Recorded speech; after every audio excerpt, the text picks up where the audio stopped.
మత్తయి సువార్త 8వ అధ్యాయము మొదటి 4 వచనాలు. Gospel of Matthew chapter 8 verse 1 to 4 చదువు. ఆయన ఆ కొండ మీద నుండి దిగి వచ్చినప్పుడు బహుజన సమూహములు ఆయనను వెంబడించెను. ఇదిగో కుష్ఠరోగి వచ్చి ఆయనకు మ్రొక్కి, ప్రభువా, నీకు ఇష్టమైతే నన్ను శుద్ధినిగా చేయవలెను. అందుకు ఆయన చేయి చాపి వాని ముట్టి, నాకిష్టమే, నీవు శుద్ధుడవవు కమ్మని చెప్పగా తక్షణమే వాని కుష్ఠరోగము శుద్ధి ఆయను. అప్పుడే యేసు, ఎవరితోనూ ఏమీ చెప్పకు సుమి, కానీ నీవు వెళ్ళి వారికి సాక్షార్థమై నీ దేహమును యాజకునికి కనబరుచుకొని మోషే నియమించిన కానుక సమర్పించుమని వానితో చెప్పాను. ఆమేన్. పైన చూడండి ఒకసారి, అందరు కలిసి చెప్పండి ఒకసారి. అందుకాయన చెయ్యి చాపి వాని ముట్టి, నాకిష్టమే, నీవు శుద్ధుడవు కమ్మని చెప్పగా తక్షణమే వాని కుష్ఠరోగము శుద్ధి ఆయను. ఆమేన్. ప్రార్థించుకుందాం. స్వస్థపరిచే యెహోవా రాఫా, ఆత్మస్వరూపి, వాక్యస్వరూపి యేసు నామములో సమస్త మహిమను నీకే చెల్లిస్తున్నాం. ప్రభువా, నీవు ఉత్తమ బోధకుడవు తండ్రి. You are the best teacher father. రబ్బూని, నీకే మహిమని చెల్లిస్తున్నాం. ప్రభువా, నీ బిడలు నీ వాక్యము వినాలన్న ఆసక్తితో శ్రద్ధతో నీ మందిరంలోకి వచ్చారు తండ్రి. నీ బిడలతో నీవు మాట్లాడి, లైవ్లో వాక్యము వింటున్న బిడలతో మాట్లాడి, ఈ ఆరాధన ద్వారా నీవే మహిమను పొందుకొనుమని యేసు నామములో ప్రార్థిస్తున్నాము తండ్రి. ఆమేన్. ఆమేన్. యేసుక్రీస్తు ప్రభుల వారు మొత్తానికి 3.5 సంవత్సరాలు పరిచయం చేయడం జరిగింది, అంతే కదా? 3.5 years. యేసయ్య జీవించింది ఎంతకాలము? 33.5 సంవత్సరాలు. At the age of 30 Jesus Christ began his ministry. ఇది క్లియర్ కదా? డౌట్ లేదు కదా? యేసయ్య 3.5 సంవత్సరాలు పరిచర్య చేసినప్పుడు యూదయ ప్రాంతము, ద ప్రావిన్స్ ఆఫ్ జూడా అంటారు. ఏమంటారు దాన్ని? Province of JUDA. రోమా సామ్రాజ్యం కింద యూదా అనే ప్రావిన్స్లో యేసయ్య పరిచర్య చేయడం జరిగింది. యూదయ province was divided into 3 parts. ఇంతకుముందు కూడా మనం నేర్చుకున్నాం 3 భాగాలుగా. ఇప్పుడు మనం ఎట్లయితే మన రాష్ట్రాలని, తెలంగాణ కానీ ఆంధ్ర కానీ జిల్లాలకు ఎట్లయితే డివైడ్ చేస్తామో, లేకపోతే మనము చూస్తే రాయలసీమ, తెలంగాణ, ఆంధ్ర, ఉత్తరాంధ్ర అని ఎట్లయితే డివైడ్ చేస్తామో, ఆ రోజుల్లో యూదయ ప్రాంతాన్ని కూడా 3 భాగాలుగా డివైడ్ చేయడం జరిగింది. ఏంటంటే, కింది భాగము అంటే సౌత్ సైడ్ యూదయ ప్రాంతము అంటారు దాన్ని. ఏమంటారు దాన్ని? యూదయ ప్రాంతము. దానిపైన సమరయ ప్రాంతము, దానిపైన గలిలియా ప్రాంతము. అర్థమవుతోంది కదా? గలిలియా, సమరయ, యూదయ ప్రాంతాలు. ఇదంతా కూడా ఏ ప్రావిన్స్ కింద ఉన్నది? యూదయ ప్రావిన్స్ కింద ఉంది. అర్థమవుతోంది కదా? యూదయ, సమరయ, గలిలియా. యేసయ్య పుట్టింది యూదయ ప్రాంతము బెత్లెహేములో. జాగ్రత్త వినాల. కింద యూదయ ప్రాంతంలో ఏముంటుందంటే బెత్లెహేము, యెరూషలేము, బేతని, బేత్పగే, ఇవన్నీ ప్రాంతాలు కూడా మనకు కింద కనిపిస్తూ ఉంటాయి. ఎక్కడ? యూదయ ప్రాంతములో. రైట్. పైన గలిలియా ప్రాంతంలో మీకు నాకు తెలిసిన ప్రాంతాలు ఏంటంటే కానాను. కానాను గుర్తుకుంది కదా? కానానులో యేసయ్య నీటిని ద్రాక్షారసంగా వివాహములో మార్చడము జరిగింది. అది ఎక్కడున్నది? గలిలియా ప్రాంతంలో ఉన్నది. Water turned into wine. అట్లానే కపెర్నహూం, విన్నారా ఎప్పుడన్నా? కపెర్నహూం అనే ప్రాంతం ఎక్కడున్నది? గలిలియా ప్రాంతంలో ఉన్నది. గలిలియా ప్రాంతంలో ఉన్నది. ఇంకా మీకు చెప్పాలంటే నజరేతు అనే పట్టణం ఎక్కడున్నది? గలిలియా ప్రాంతంలో ఉన్నదన్నట్టు. సో అందుకనే యూదయ, సమరయ, గలిలియా ప్రాంతాలు. యేసయ్య పుట్టింది ఎక్కడ? బెత్లెహేములో. 2 సంవత్సరాలు బెత్లెహేములో ఉన్న తర్వాత అక్కడ నుంచి యోసేపు, మరియా, యేసుక్రీస్తు ప్రభుల వారిని తీసుకొని ఐగుప్తుకు వెళ్ళడం జరుగుద్ది. ఎక్కడికి? ఐగుప్తుకి. ఐగుప్తులో 2 సంవత్సరాలు ఉండడం జరుగుద్ది. ఇక్కడ ఎన్ని సంవత్సరాలు ఉన్నారు? బెత్లెహేములో 2 సంవత్సరాలు. ఐగుప్తులో 2 సంవత్సరాలు ఉన్నారు. హేరోదు చనిపోయిన తర్వాత మళ్ళీ తిరిగి వచ్చి వాళ్ళు ఎక్కడ స్థిరపడతారు? నజరేతులో స్థిరపడతారు.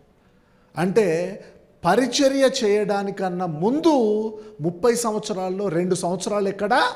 బెత్లెహేములో, 2 సంవత్సరాలు ఐగుప్తులో, 26 సంవత్సరాలు నజరేతులో జీవించడం జరిగింది. ఇవి బేసిక్స్ గాస్పెల్స్లో. ఇవన్నీ ఇంపార్టెంట్, ఇవన్నీ రేర్, మనం టచ్ అయ్యాము. మళ్ళీ టచ్ కావు. ఇవన్నీ కూడా స్కెలెటన్ ఫామ్ చేస్తూ ఉన్నాడు దేవుడు. మీకు ఇవి అర్థమవుతుంటే డెప్త్గా సబ్జెక్ట్ వెళ్తూ ఉంటుంది. This the scholarly way of interpreting the Bible అన్నట్టు అర్థమవుతుంది కదా. గాబరు ఉండొద్దు. సువార్తలు సెన్సిటివ్. ఏసయ్య మాటలు, సువార్తలు అంటే తెలుసు కదా, ఏసయ్య మాటలు. ఎల్కేజీ పిల్లోనికి బాగా అర్థమవుతుంది, పిహెచ్డి చేసినోనికి అర్థం కాదు. That is how God will speak. అన్నీ అనుకోవద్దు. ప్రతి సబ్జెక్టు కూడా very important. You are getting my point, right? ప్రావిన్స్ని 3 భాగాలుగా డివైడ్ చేయడం జరిగింది, రైట్? ఇప్పుడు 26 సంవత్సరాలు నజరేతులో ఉన్న తర్వాత యేసయ్య 40 రోజులు ఉపవాసము చేసి మొత్తానికి పరిచయం మొదలుపెట్టడం జరిగింది. పరిచయం మొదలుపెట్టిన తర్వాత కపెర్నహూములో he will start the preaching. మీకు ఇంతకుముందు కూడా చెప్పిన నేను ఎక్కడ? కపెర్నహూమ్లో మొదలుపెట్టడం జరిగింది. ఎందుకంటే via Maris, I told you from today we're going to take the homeworks. Via Maris రాసుకోండి, VIAMARIS. వయా మేరీస్ అంటే వే అన్నట్టు, ఒక దారి. Via Maris is a trade route, silk route, via Maris ఇవన్నీ గుర్తుకున్నాయా మీకు? వాస్కోడి గామా, ఏ రూట్లో వచ్చింది వీళ్ళంతా ట్రేడింగ్ రూట్స్ ఆ రోజుల్లో.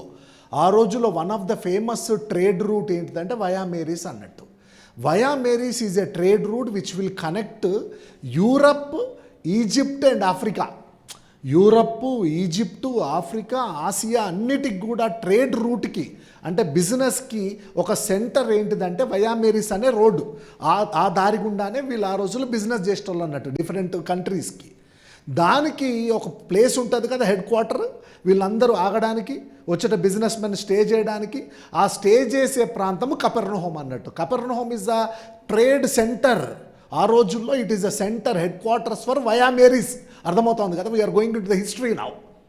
అందుకని చెప్పే అక్కడ ఏది జరిగినా కూడా నీకు తెలియకుండానే 3-4 కాంటినెంట్స్కి వెళ్ళిపోతుంది. 3 కాంటినెంట్స్కి ఇన్ఫర్మేషన్ వెళ్ళిపోతూ ఉంటుంది అన్నట్టు. అందుకే యేసయ్య ఆ ప్రాంతాన్ని ఎన్నుకున్నాడు. కపెర్నహూమ్ అంటే నీ దృష్టిలో చిన్న ప్లేసు, చిన్న సమాజ మందిరం అనుకున్నావా? కాదు.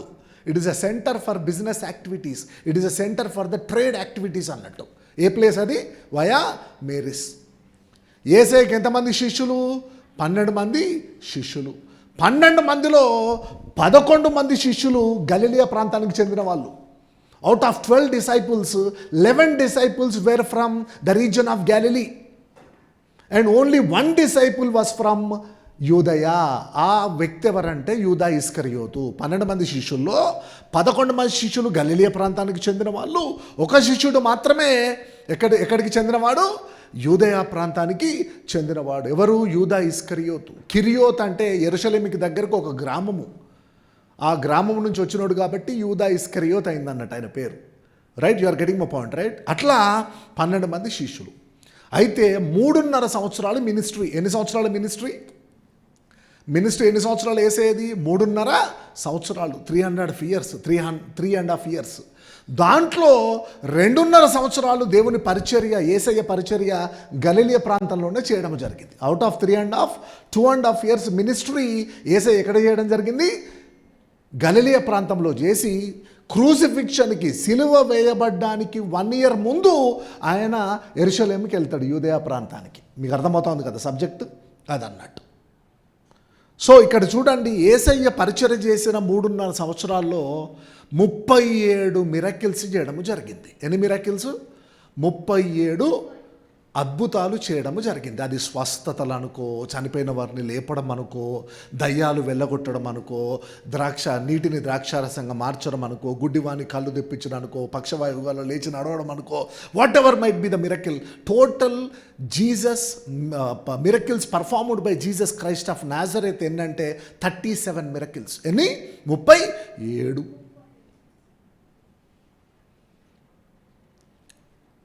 37 మిరకిల్స్లో దేవుడు highly disappointed by performing that miracle అన్నట్టు. ఒక అద్భుతము చేయబట్టి చాలా డిసప్పాయింట్ అవుతాడు ఒక అద్భుతము చేసిన తర్వాత. అది ఏ అద్భుతమో తెలుసా?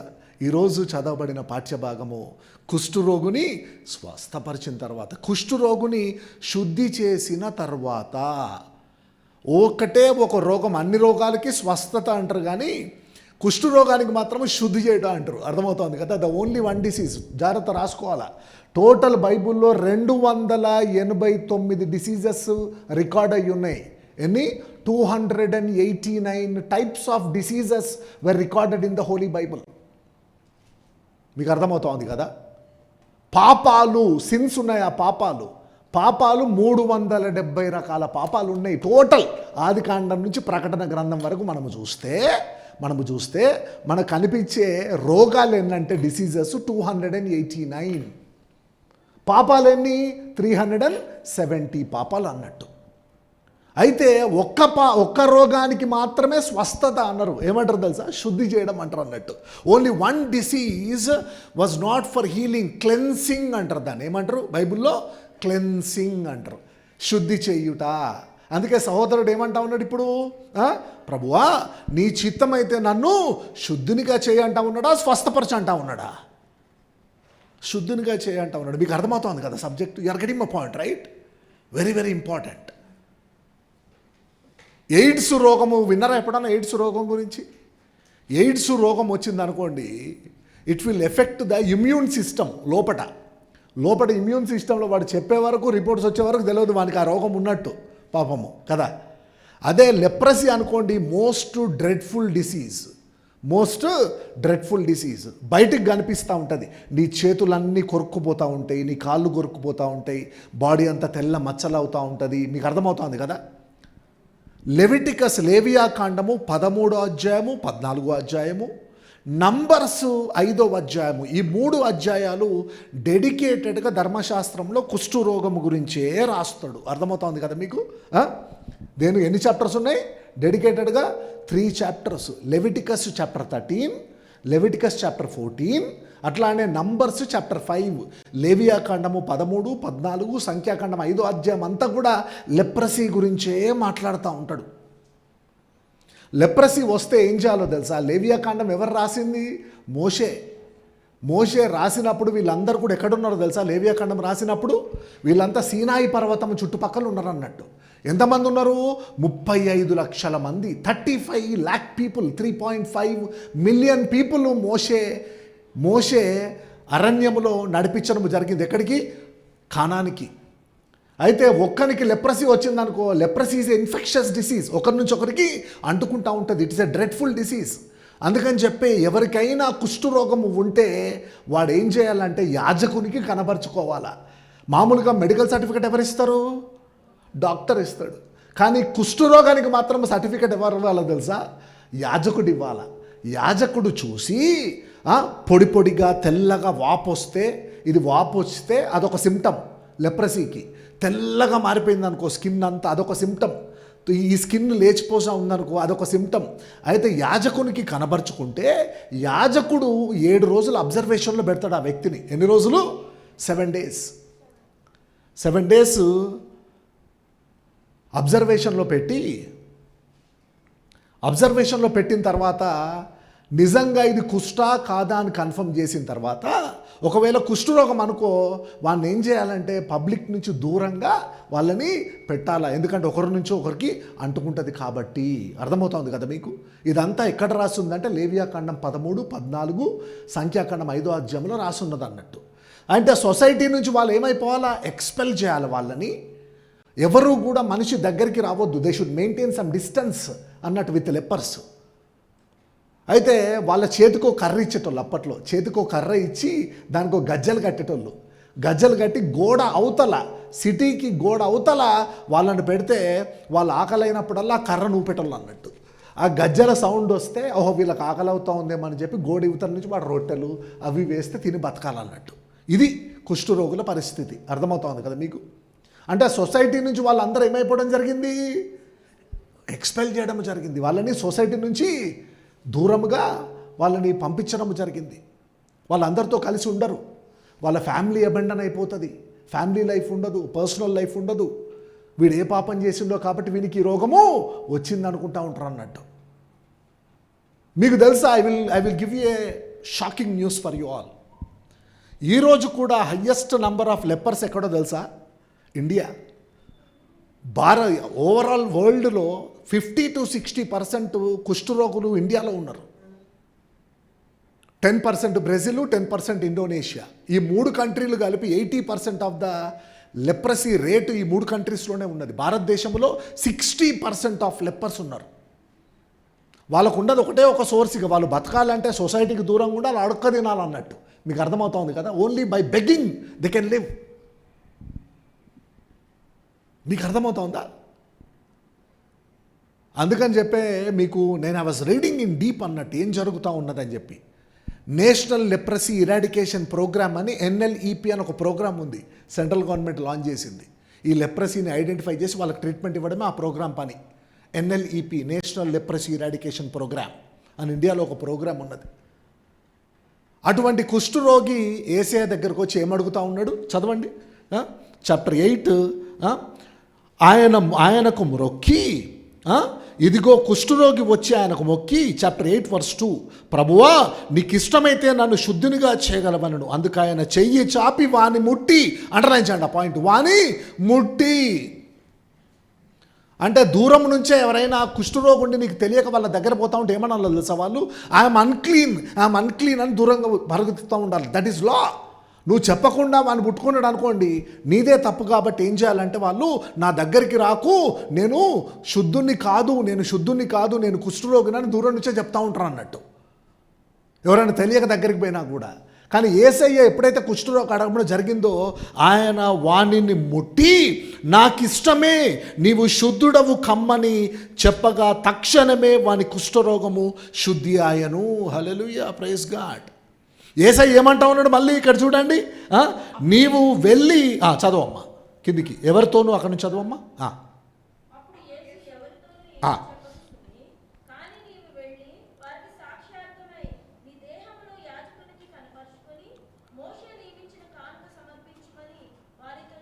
నీ దేహమును ఎవరికి కనపరుచుకోమంటా ఉన్నాడు? యాజకునికి కనపరుచుకొని. You are getting my point, right? అంటే ఎవరు ఇవ్వాలా మెడికల్ సర్టిఫికెట్? యాజకుడు ఇవ్వాలా. అంటే ధర్మశాస్త్రాన్ని పాటిస్తూ ఉన్నాడా, కొట్టేస్తూ ఉన్నాడా యేసయ్య? ధర్మశాస్త్రానుసారంగానే అరే బాబు నీవు శుద్ధును అవ్వడం జరిగింది, కానీ ఎవరు సర్టిఫికెట్ ఇవ్వాలా? యాజకుడు సర్టిఫికెట్ ఇవ్వాలా. కాబట్టి నీ వెళ్ళి యాజకునికి కనబరుచుకో. తర్వాత నువ్వు స్వస్థపడ్డ తర్వాత నువ్వు గొప్పోనివైతేనేమో ఎద్దును బలివ్వాలా, మామూలు వ్యక్తివైతేనేమో గొర్రెను బలివ్వాలా, గరీబోడు అయితేనేమో నువ్వు గువ్వలను పౌరాలను బలివ్వాలా, మోషే నియమించిన కానుకలను సమర్పించు దేవుడికి అని చెప్తా ఉన్నాడు అన్నట్లు. దీన్ని ఏమంటారో తెలుసా? ఒకప్పుడు ఆరోగ్యంగా ఉన్నారు, తర్వాత ఏమొచ్చింది వాళ్ళకి? కుష్ఠరోగం వచ్చింది. తర్వాత యేసయ్య దగ్గరికి రావడం జరిగింది. విశ్వాసముతో యేసయ్య దగ్గరకు వచ్చిన తర్వాత దేవుడు ఏం చేస్తూ ఉన్నాడు? శుద్ధి చేస్తూ ఉన్నాడు. శుద్ధి చేసిన తర్వాత కుష్ఠరోగం పోయి మళ్ళీ వాళ్ళకి ఏ శరీరం వస్తూ ఉన్నది? ఇంతకు ముందున్న శరీరమే వాళ్ళకు వస్తూ ఉన్నది. దాన్ని ఏమంటారంటే రెస్టోరేషన్ అంటారు. హల్లెలూయా, ప్రైజ్ గాడ్. దాన్ని ఏమంటారు? రెస్టోరేషన్. మరలా నీ ఆశీర్వాదాన్ని నీవు పొందుకోవడము, మరలా నీ ఆరోగ్యాన్ని నీవు పొందుకోవడము, మరలా నీ పూర్వస్థితిని, అది ఆర్థిక పరిస్థితి, అది ఆరోగ్య పరిస్థితి, అది కుటుంబ పరిస్థితి, అది ఏదైనా సరే యేసయ్య దగ్గరికి వచ్చి నీవు తగ్గింపుతో నేను కుష్ఠరోగిని, నా జీవితం ఇంతే అనుకుంటా ఉన్నాడా? ఆ సహోదరుడు ఏం చేస్తూ ఉన్నాడు? యేసయ్య స్వస్థపరచగలడు అని చెప్పి ఏం చేస్తూ ఉన్నాడు? యేసయ్య దగ్గరికి విశ్వాసముతో రావడము జరిగింది. ప్రభువా అందరూ నన్ను పక్కన పెట్టినా ఒకవేళ నీకు ఇష్టమైతే నన్ను శుద్ధినిగా చేయి. Look at the language. స్వస్థపరచ అనట్లేదు, శుద్ధినిగా చేయి ప్రభువా అన్నప్పుడు ఏమంటా ఉన్నాడు? నాకు ఇష్టమే అంటే చూడండి, God is the rewarder of faith. Hallelujah. విశ్వాసంతో నువ్వు యేసయ్య దగ్గరికి వస్తే ఆయన త్రోసివేసే దేవుడు కాదు.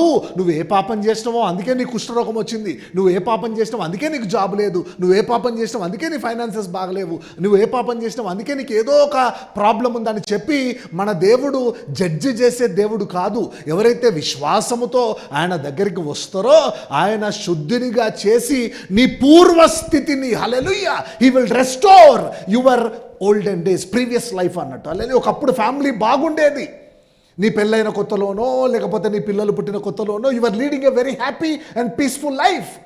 తర్వాత ఏదో ఒక బ్రోకెన్నెస్ వచ్చింది ఫ్యామిలీలో. కానీ యేసయ్య దగ్గరకు నువ్వు వచ్చినావు అనుకో విశ్వాసముతోటి, ప్రభువా నీకు ఇష్టమైతే నా ఫ్యామిలీని శుద్ధి చేయి ప్రభువా, నీకు ఇష్టమైతే నా ఫ్యామిలీని మరలా కట్టు ప్రభువా అంటే తోసేస్తా ఉన్నాడా, లేకపోతే ఏమంటా ఉన్నాడు, నాకు ఇష్టమే అని చెప్పి వానిని ముట్టి, అంటే వానిని ముట్టడానికి వాడు అర్హుడా, వాడు యోగ్యుడా కాదు, అయినా కూడా ఏం చేస్తా ఉన్నాడు, వానిని ముట్టి. Hallelujah. That made a big difference అన్నట్టు. అది షాకింగ్ ఏంటిదంటే శుద్ధుడిగా కమ్మని కాదు, ఎప్పుడైతే ముట్టడం జరిగింది అది షాకింగ్. లెప్పర్ని ముట్టడం ఏంటి, అది సెన్సేషన్ అన్నట్టు. ఎప్పుడైతే వాడిని ముట్టడం జరిగిందో వాడు శుద్ధుడవ్వడం జరిగింది. మళ్ళీ దేవుడు ఏం చెప్తాను, నీకు నువ్వు నీ లైఫ్ లీడ్ చేయ అంటా ఉన్నాడా, లేదు, ఎవరు చేయాలా, ధర్మశాస్త్రం ప్రకారం నువ్వు వెళ్ళి యాజకునికి కనబరుచుకో అని చెప్తా ఉన్నాడు. హల్లెలూయా. ఇప్పుడు చెప్పండి, యేసయ్య ధర్మశాస్త్రాన్ని నేను కొట్టివేయడానికి రాలేదు, నెరవేర్చడానికే రావడం జరిగింది అంటాడు గాస్పెల్ ఆఫ్ మాథ్యూ చాప్టర్ 5లో. ఎన్ని రకాల రోగాలు ఉన్నాయి బైబిల్లో? 289. ఎన్ని రకాల పాపాలు ఉన్నాయి? 370.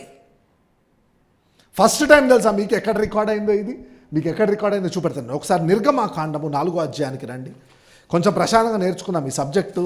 This is very very important and rare subject. నిర్గమాకాండం 4వ అధ్యాయము 6వ వచనము చదవమ్మ. నిర్గమాకాండము చాప్టర్ 4 వర్స్ 6. మరియు యెహోవా నీ చెయ్యి నీ రొమ్మున ఉంచుకొనమనగా అతడు తన చెయ్యి రొమ్మున ఉంచుకొని దాని వెలుపలికి తీసినప్పుడు ఆ చెయ్యి కుష్ఠము గలదై హిమము వలె తెల్లగా ఆయను.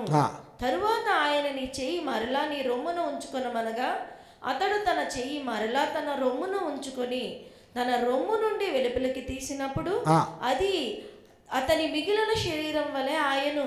హల్లెలూయా. చూడండి, మోషే దగ్గరికి దేవుడు వెళ్ళి హోరేబు పర్వతం మీద కనిపించి, ఎక్కడి నుంచి, ఆ దహించు అగ్ని పొద నుంచి కనిపించినప్పుడు మోషే భయపడతాడు. ప్రభువా నేనా లీడర్నా, నేనా నాయకున్నా, నాకు మాట మాంచం ఉంది ప్రభువా, నేను వృద్ధుడను ప్రభువా అన్నప్పుడు యేసయ్య 3 సైన్స్ చూపెడతాడు అన్నట్టు. 3 సూచక క్రియలు మోషేకు చూపెట్టడం జరిగింది.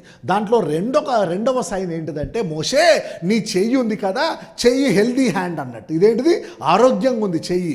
ఆ చెయ్యిని నువ్వేం చేయంటే నీ చెస్ట్ మీద నీ రొమ్మున పెట్టుకో అని చెప్తే మోషే రొమ్మున పెట్టుకొని తీసినప్పుడు మొత్తం తెల్లగా అయిపోయిందంట, కుష్ఠరోగం వచ్చినట్టు అయిపోయిందట. అయితే అర్థమవుతోంది కదా. అయితే మళ్ళీ ఆ కుష్ఠరోగంతో ఉన్న చెయ్యిని మళ్ళీ చెస్ట్ మీద పెట్టుకొని తీసినప్పుడు మళ్ళీ హెల్దీ హ్యాండ్గా అయిపోయిందంట. అంటే ఏం చేస్తా ఉన్నాడు దేవుడు, God is restoring his previous condition అన్నట్టు. అంటే కుష్ఠరోగం నుంచి మరలా పూర్వస్థితిని తీసుకొని వస్తూ ఉన్నాడు, ఆ కుష్ఠరోగమును శుద్ధినిగా చేస్తూ ఉన్నాడు. Jesus is the God of restoration. Hallelujah. Jesus is the God of restoration. ఒకప్పుడు చాలా బాగుండేది మా పరిస్థితి, ఈరోజు నా పరిస్థితి బాగాలేదు. ఒకప్పుడు నేను ఆరోగ్యంగా ఉండేవాడిని, ఈరోజు నా ఆరోగ్యము బాగాలేదు. ఒకప్పుడు నేను బైబిల్ బాగా చదువుకునేదాన్ని, కానీ ఈరోజు ఆ స్పిరిచువాలిటీ ఎక్కడో మిస్ అవుతూ ఉండదని కొంతమంది పాపం చాలా సిన్సియర్గా ఉంటారు.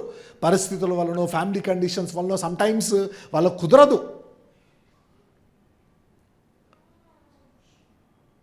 అర్థమవుతోంది కదా మీకు.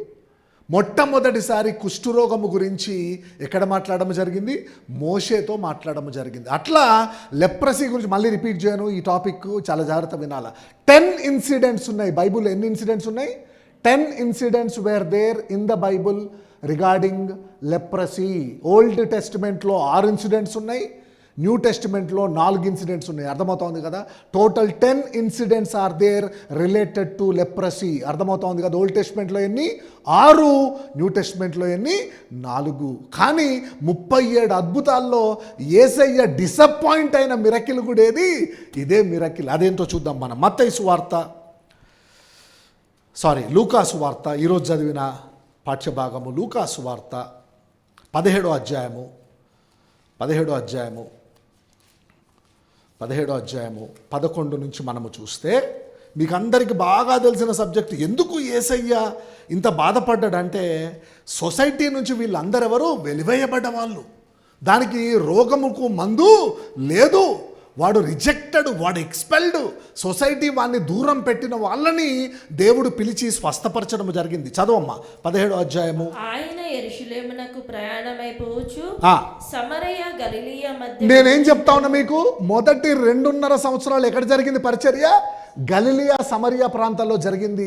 లాస్ట్ అంటే చివరి సంవత్సరం ఎక్కడ జరిగింది? యేసయ్య చనిపోవడానికన్నా ముందు యూదయ ప్రాంతంలో. యెరూషలేం ఎక్కడున్నది? యూదయ ప్రాంతంలో ఉంది. ఆ 2.5 సంవత్సరాలు నజరేతులో, కానానులో, కపెర్నహూములో ఎన్నో అద్భుతాలు చేసిన తర్వాత లాస్ట్కి యెరూషలేంకి బయలుదేరేటప్పుడు ఆ మార్గ మధ్యంలో చేసిన ఫస్ట్ మిరకిల్ ఇదే. మీకు అర్థమవుతోంది కదా? చూడండి, మళ్ళీ చదువు, మా పాయింట్ చదువు. ఆయన యెరూషలేమునకు ప్రయాణమైపోవచ్చు ఆ. సమరయ గలిలయ మధ్యగా వెళ్ళుచుండెను. ఆయన ఒక గ్రామంలోనికి వెళ్ళుచుండగా చూడండి, యెరూషలేమునకు ప్రయాణమైపోవచ్చు. అప్పుడే ప్రయాణమై వెళ్తా ఉన్నాడు సమరయ గలిలయ ప్రాంతాలకి. అంటే బయలుదేరిన తర్వాత మొట్టమొదటిగా చేసిన అద్భుతం ఏంటిది? ఇదే. చదవమ్మా. ఆయన ఒక గ్రామంలోనికి వెళ్ళుచుండగా 10 మంది కుష్ఠరోగులు ఆయనకి ఎదురుగా వచ్చి దూరమున నిలిచిరి. చూడండి, కుష్ఠరోగం అకార్డింగ్ టు ద లా వాళ్ళు మనిషికి దగ్గరగా వెళ్ళడానికి వీలు లేదు. ఏం చేస్తూ ఉన్నారట? వాళ్ళు దూరంగా నిలిచిరి. వీఆర్ అన్క్లీన్ అని చెప్తా ఉంటారు అన్నట్టు. మేము కుష్ఠరోగులమని దూరం నుంచి చెప్తా ఉన్నారు. చదవమ్మా. ఎదురుగా వచ్చి యేసు ప్రభువా మమ్మను కరుణించుమని కేకలు వేసిరి. ఆయన వారిని చూచి మీరు వెళ్ళి మిమ్మును యాజకులకు కనబరుచుకొనుడని వారితో చెప్పారు. వారు వెళ్ళుచుండగా శుద్ధులై, హల్లెలూయా, ప్రభువా మమ్మల్ని కరుణించు అని చెప్పి, కనికరించు, నీ కనికరము, నీ కంపాషన్ మా మీద చూపెట్టు ప్రభువా అంటే విశ్వాసము ఉన్నదా లేదా వాళ్ళకి? 10 మంది కుష్ఠరోగుల విశ్వాసం ఉన్నది. దేవుడు యేసయ్య మాత్రం మమ్మల్ని తోసివేయడు, మమ్మల్ని అందరూ ట్రీట్ చేసినట్టు ట్రీట్ చేయడు, మమ్మల్ని చేర్చుకుంటాడు, మమ్మల్ని శుద్ధినిగా చేస్తాడన్న విశ్వాసంతో ఏం చేస్తా ఉన్నారు వాళ్ళు? యేసయ్య దగ్గరికి రావడం జరిగింది. యేసయ్య వారిని చూచి మీరు వెళ్ళి ఎవరు కన్ఫర్మ్ చేయాలా? లెప్రసీ ఉందా పోయిందా అని చెప్పి యాజకుడు కన్ఫర్మ్ చేయాలి. కాబట్టి మీరు వెళ్ళి యాజకునికి కనబరుచుకోండి అంటే వాళ్ళు వెంటనే సరే అని చెప్పి ఎప్పుడైతే యాజకుని దగ్గరికి వెళ్తా ఉన్నారో వాళ్ళు వెళ్తా ఉండగానే వాళ్ళు ఏమైపోయిందంట? వారు శుద్ధులైరి, స్వస్థపరచుడు అన్నాడు. చూడండి, ఓన్లీ 1 డిసీజ్ క్లెన్స్డ్ అని ఎప్పుడొచ్చినా బైబుల్లో అది లెప్రసీకి సంబంధించింది అన్నట్టు. చదవమ్మా. వారిలో ఒకడు తనకు స్వస్థత కలుగుట చూచి గొప్ప శబ్దముతో దేవుని మహిమపరచుచు తిరిగి వచ్చి ఆయనకు కృతజ్ఞతాస్తుతులు చెల్లించుచు ఆయన పాదముల యొద్ద సాగిలిపడెను. వాడు సమరయుడు. చూడండి, వాడు యూదుడు కూడా కాదంట. 10 మందిలో 9 మంది యూదులు, ఒకడు మాత్రము సమరయుడు. ఆ సమరయుడు వచ్చి ఏమంటా ఉన్నాడంట? నీ కృతజ్ఞతాస్తుతులు చెల్లిస్తూ ఉన్నాడంట. ఇంత ఘోరమైన రోగము నుంచి శుద్ధి చేసిన తర్వాత మిగతా 9 మంది మాత్రము మరలా దేవునికి కనిపించలేదంట. అది షాకింగ్, అది డిసప్పాయింటింగ్ అన్నట్టు. So where God will get disappointed through you, do you no? After performing miracle is not a big thing for God. Raising dead is also very light thing. నిన్ను స్వస్థపరచుట నీ దేవునికి స్వల్ప విషయమే. ఎలీషా ఏమంటాడంటే ఇది యెహోవాకు స్వల్ప విషయమే కదా అంటాడు అన్నట్టు. Whatever prayer request you bring to God, whatever ఈ problem you come to the presence of God, దేవుని సన్నిధికి నువ్వు ఏ సమస్యతో రా, రోగమా, నిరుద్యోగమా, ఫైనాన్సెస్సా, ఫ్యామిలీనా, పెళ్ళా, పిల్లలా, వాట్ ఎవర్ యు సే, నీ ప్రార్థన విన్నపము, నీ కష్టము, నీ ఇబ్బంది ఏదున్నా కూడా దేవుడి దగ్గరకు వస్తే ఆ కష్టాన్ని సాక్ష్యముగా మార్చడము, నీ సమస్యను సాక్ష్యముగా మార్చడము యెహోవాకు స్వల్ప విషయమే. హల్లెలూయా. మీరందరికీ ఇక్కడికి రావడం జరిగింది. ఎందుకు రావడం జరిగింది? మీరు విశ్వాసం ఉంది కాబట్టి, దేవుడు మాతో మాట్లాడతాడని చెప్పి మీరు అందరు ఇక్కడికి రావడం జరిగింది. అవునా కాదా? అయితే మీ ప్రతి ప్రార్థనకు, ప్రతి ఒక్కరికి ఏదో ఒక ప్రార్థన విన్నపం ఉన్నది. Everyone is carrying some of the other prayer request. నీ ప్రతి ప్రార్థనను సాక్ష్యముగా మార్చడానికి, to turn your trouble into testimony is a very light thing for God. Hallelujah. కానీ దేవుడు ఎప్పుడు సంతోషపడతాడు? When God will get delighted, when God will get disappointed అంటే తెలుసా? When you forget to give thanks to the Lord. ఎప్పుడైతే నువ్వు పొందుకున్న మేలులకు, స్వస్థత నువ్వు పొందుకున్న మేలుల తర్వాత కృతజ్ఞతలు చెల్లించడము నువ్వు మర్చిపోతావో, దట్ విల్ డిసప్పాయింట్ గాడ్. నీ విశ్వాసంతో వచ్చినావు, దేవునికి చాలా సంతోషము. విశ్వాసము లేకుండా దేవునికి ఇష్టడై ఉండుట అసాధ్యము. It is impossible to please God without faith. నేను దగ్గరకు వచ్చి నీతో మాట్లాడడానికి నీకు అర్హత ఏంటిది? బేసిక్ ఎలిజిబిలిటీ ఏంటిది? దేవుడు నీతో మాట్లాడాలంటే విశ్వాసమే. దేవుడి మాటలు నీకు అర్థం కావాలంటే బేసిక్ ఎలిజిబిలిటీ ఏంటిది? విశ్వాసమే. నీ విశ్వాసం ఏం చేస్తుంది? నమ్ముట నీ వలనైతే సమస్తము సాధ్యమే. హల్లెలూయా. నమ్మువానికి సమస్తము సాధ్యమే. సందేహింపక ఈ కొండను చూసి సముద్రంలో పడిపోమంటే అది వెళ్ళి సముద్రంలో పడిపోవును అనడా లేదా? Faith attempts impossible things. కానీ ఆ గొప్ప కార్యము అంటే ఇంపాసిబుల్ దేవుడు పాసిబుల్ చేసిన తర్వాత నీ నుంచి ఏం కోరుకుంటా ఉన్నాడు? నీ నుంచి ఏం కోరుకుంటా ఉన్నాడు దేవుడు? కృతజ్ఞత. That lack of thanks giving, that lack of gratitude will disappoint God. 37 అద్భుతాల్లో ఒక అద్భుతం ఏంది? ఇట్లా ఉండరా జనాలు అంటే కొన్ని వేల సంవత్సరాల నుంచి మోసే ధర్మశాస్త్రం రాసిన దానికి యేసేకు 2000 సంవత్సరాలు, అవునా కాదా? 2000 సంవత్సరాల నుంచి లెపర్స్ని ఎట్లా డీల్ చేస్తూ ఉన్నారు? They are rejected people. Society నుంచి, కుటుంబం నుంచి దే ఆర్ బెగ్గర్స్. బతికిన రోజులు అడుక్క తినాల వాళ్ళు, అట్లానే చచ్చిపోవాలా. 2000 సంవత్సరాల నుంచి ఉన్న వీళ్ళ దీన స్థితిని దేవుడు ఒక మాట ద్వారా నువ్వు శుద్ధుడవు, నాకు ఇష్టమే నిన్ను నిన్ను శుద్ధి చేయడము అంటే వాళ్ళు వెంటనే శుద్ధిపరచడం జరిగింది. ఇంత గొప్ప అద్భుతము చేసిన తర్వాత కూడా వీళ్ళకి కృతజ్ఞత లేదా అని చెప్పి దేవుడు డిసప్పాయింట్ అవుతాడు. You are getting my point, right? So now what will disappoint God? What will disappoint God? Your lack of thanksgiving, your lack of heart of gratitude. కృతజ్ఞత లేని హృదయము దేవుడు బాధపడతాడంట. It will hurt God. అక్కడే నిల్చొని ఉంటాడంట. యెరూషలేము, సమరయ, గలీలీ నుంచి బయలుదేరి 10 మందిని స్వస్థపరిచిన తర్వాత అక్కడే నిల్చొని ఉంటాడంట. Jesus was waiting for them. He halted his journey. అక్కడ హాల్ట్ అయిపోయిండు. హాల్ట్ అయిపోయి చూస్తూ ఉన్నాడంట వస్తారేమో అని చెప్పి. కానీ ఎంతమంది రావడం జరిగింది? ఒక్కడు, వాడు కూడా సమరయుడట, క్రైస్తవుడు కాదు, యూదుడు కాదు. కొంతమంది, ఒక సిస్టరు ఫోన్ చేసి చెప్తా ఉన్నది సాక్ష్యం ఒంగోలు నుంచి. 1/2 అవర్ 40 మినిట్స్ అయ్యగారు ఇట్లా జరిగింది అట్లా జరిగింది అని చెప్పి. ఇంకా రక్షణలోకి, పూర్తి రక్షణలోకి కూడా రాలే. సీక్రెట్ క్రిస్టియన్ అంటే రహస్యముగా ప్రార్థన చేసుకోవడము, రహస్యంగా బైబుల్ చదువుకోవడము. అవును, అర్థమవుతోంది కదా? ఆ క్రైస్తవురాలు అయినా కూడా దేవుడు చిన్న మేలు అది వింటే ఇది కూడా సాక్ష్యం చెప్తారా, దీనికి కూడా సాక్ష్యం చెప్తారా అనుకునే లాంటి సాక్ష్యం అన్నట్టు. 1/2 అవర్ 40 మినిట్స్ చెప్తా ఉన్నది, అయ్యగారు ఇట్లా జరిగింది అయ్యగారు అని చెప్పి. ఆమె క్రైస్తవురాలు కాదు. అదే అద్భుతము, అట్లాంటి అద్భుతాలు ఎన్నో జరిగినాయి లార్డ్స్ ఫైర్ మినిస్ట్రీస్లో. కానీ ఎవరు రావడం జరిగింది? సమరయ స్త్రీ రావడం జరిగింది. సామరిటన్స్ వర్ రిజెక్టెడ్ పీపుల్ కదా, పేగన్ గాడ్స్ని వర్షిప్ చేసేవాళ్ళు కదా. వాడు కూడా దేవుని దగ్గరకు వచ్చి కృతజ్ఞతలు చెల్లిస్తూ ఉన్నాడు. అయితే ఇప్పుడు నిన్ను శుద్ధి చేయడము నాకు ఇష్టమే. ఆ పాయింట్ ఒకటి అండర్లైన్ చేయాలా. ఇంకోటి, యేసయ్య నన్ను కరుణించు, నన్ను కనికరించు అన్న పాయింట్ ఉన్న చూసిల్లా.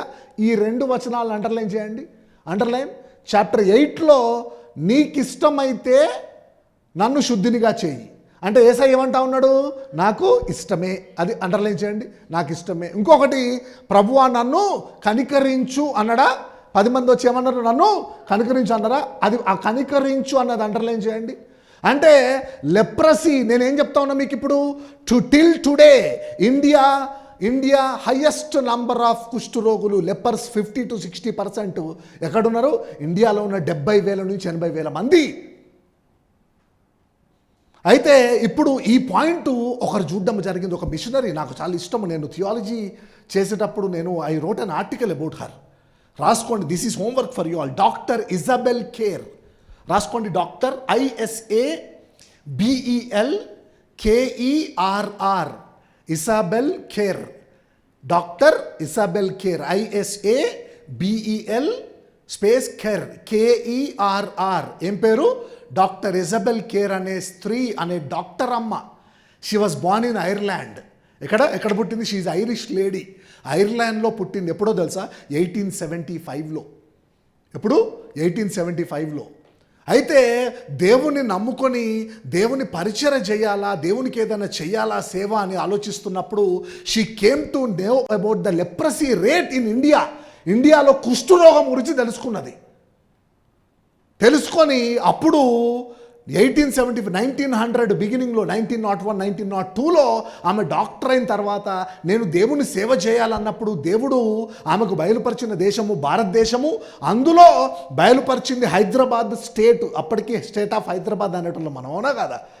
అప్పటికి ఇంకా ఫామ్ కాలేదు తెలంగాణ స్టేటు, ఆంధ్రప్రదేశ్. ఏమంటోళ్ళం మనం? హైదరాబాద్ స్టేట్ అనేటోళ్ళం. హైదరాబాద్ స్టేట్లో నిజామాబాద్ ఉందా?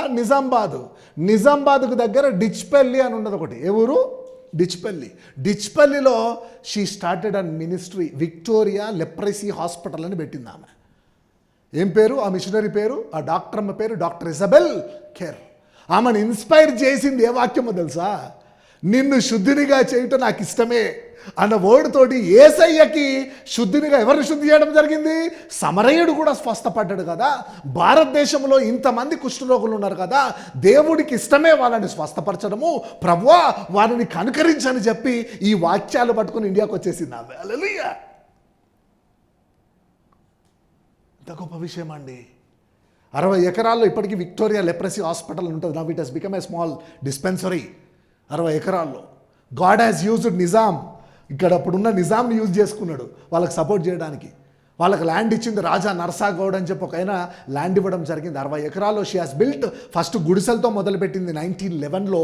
1915లో it has grown up to a massive hospital for leprosy, one of the big hospitals for lepers in India. ఏ వాక్యాన్ని బేస్ చేసుకొని? నిన్ను శుద్ధినిగా చేయటం నాకు ఇష్టమే అంటే లెపర్స్ని శుద్ధినిగా చేయాలంటే ఎవరికి ఇష్టం? అది అందరూ రిజెక్ట్ చేసినా కూడా యేసయ్య వారిని ముట్టి కనికరించి శుద్ధినిగా చేసే దేవుడు కాదా అని చెప్పి ఆ వాక్యాన్ని పట్టుకొని వచ్చేసిందంట. హల్లెలూయా! వన్ వర్డ్ ఆఫ్ గాడ్, ఒక్క వాక్యము, ఒక వాగ్దానము నీ జీవితాన్ని మార్చేస్తుంది. నీ ద్వారా అనేకల జీవితాలను మార్చేస్తుంది. She is the biggest testimony. Hallelujah! Doctor Isabel care research చేయండి మీరు ఆమె మీద. You do a research about her. ఎప్పుడు పుట్టింది, ఎక్కడ పెరిగింది, ఎక్కడ చదువుకున్నది, ఆమెను ఇన్స్పైర్ చేసింది ఏంటి, ఆమె ఎట్లా ప్రార్థన చేసుకునేది, ఎట్లా వాక్యం చదువుకునేది, ఆమె ద్వారా ఎట్లా రక్షింపబడ్డారు, ఏం జరిగింది. 90 years she passed away in the year 1965. 90 ఏళ్ళు బ్రతికిందండి. లెప్రసీ రిజెక్టెడ్ పీపుల్ కాదు, వాళ్ళకు కూడా ఫ్యామిలీస్కి సపరేట్ క్వార్టర్స్ కట్టించింది. వాళ్ళ గురించి సపరేట్ జాబ్స్. అందరు లెపర్స్ వాళ్ళు ఏదో పని చేసుకోవాలి, బెగ్గింగ్ చేయొద్దు అని చెప్పి వాళ్ళకి ఏదో జాబులు కల్పించింది. అట్లా ఎంతోమందిని దేవుడు ఆమె ద్వారా స్వస్థపరచడం జరిగింది. She is one of the greatest missionaries who serve the lepers. ఎట్లా? దేని ద్వారా? Through Jesus Christ. Many lifes were restored through her in Jesus name. Hallelujah! Doctor Isabel Kerr. అర్థమవుతోంది కదా మీకు? Isabel care.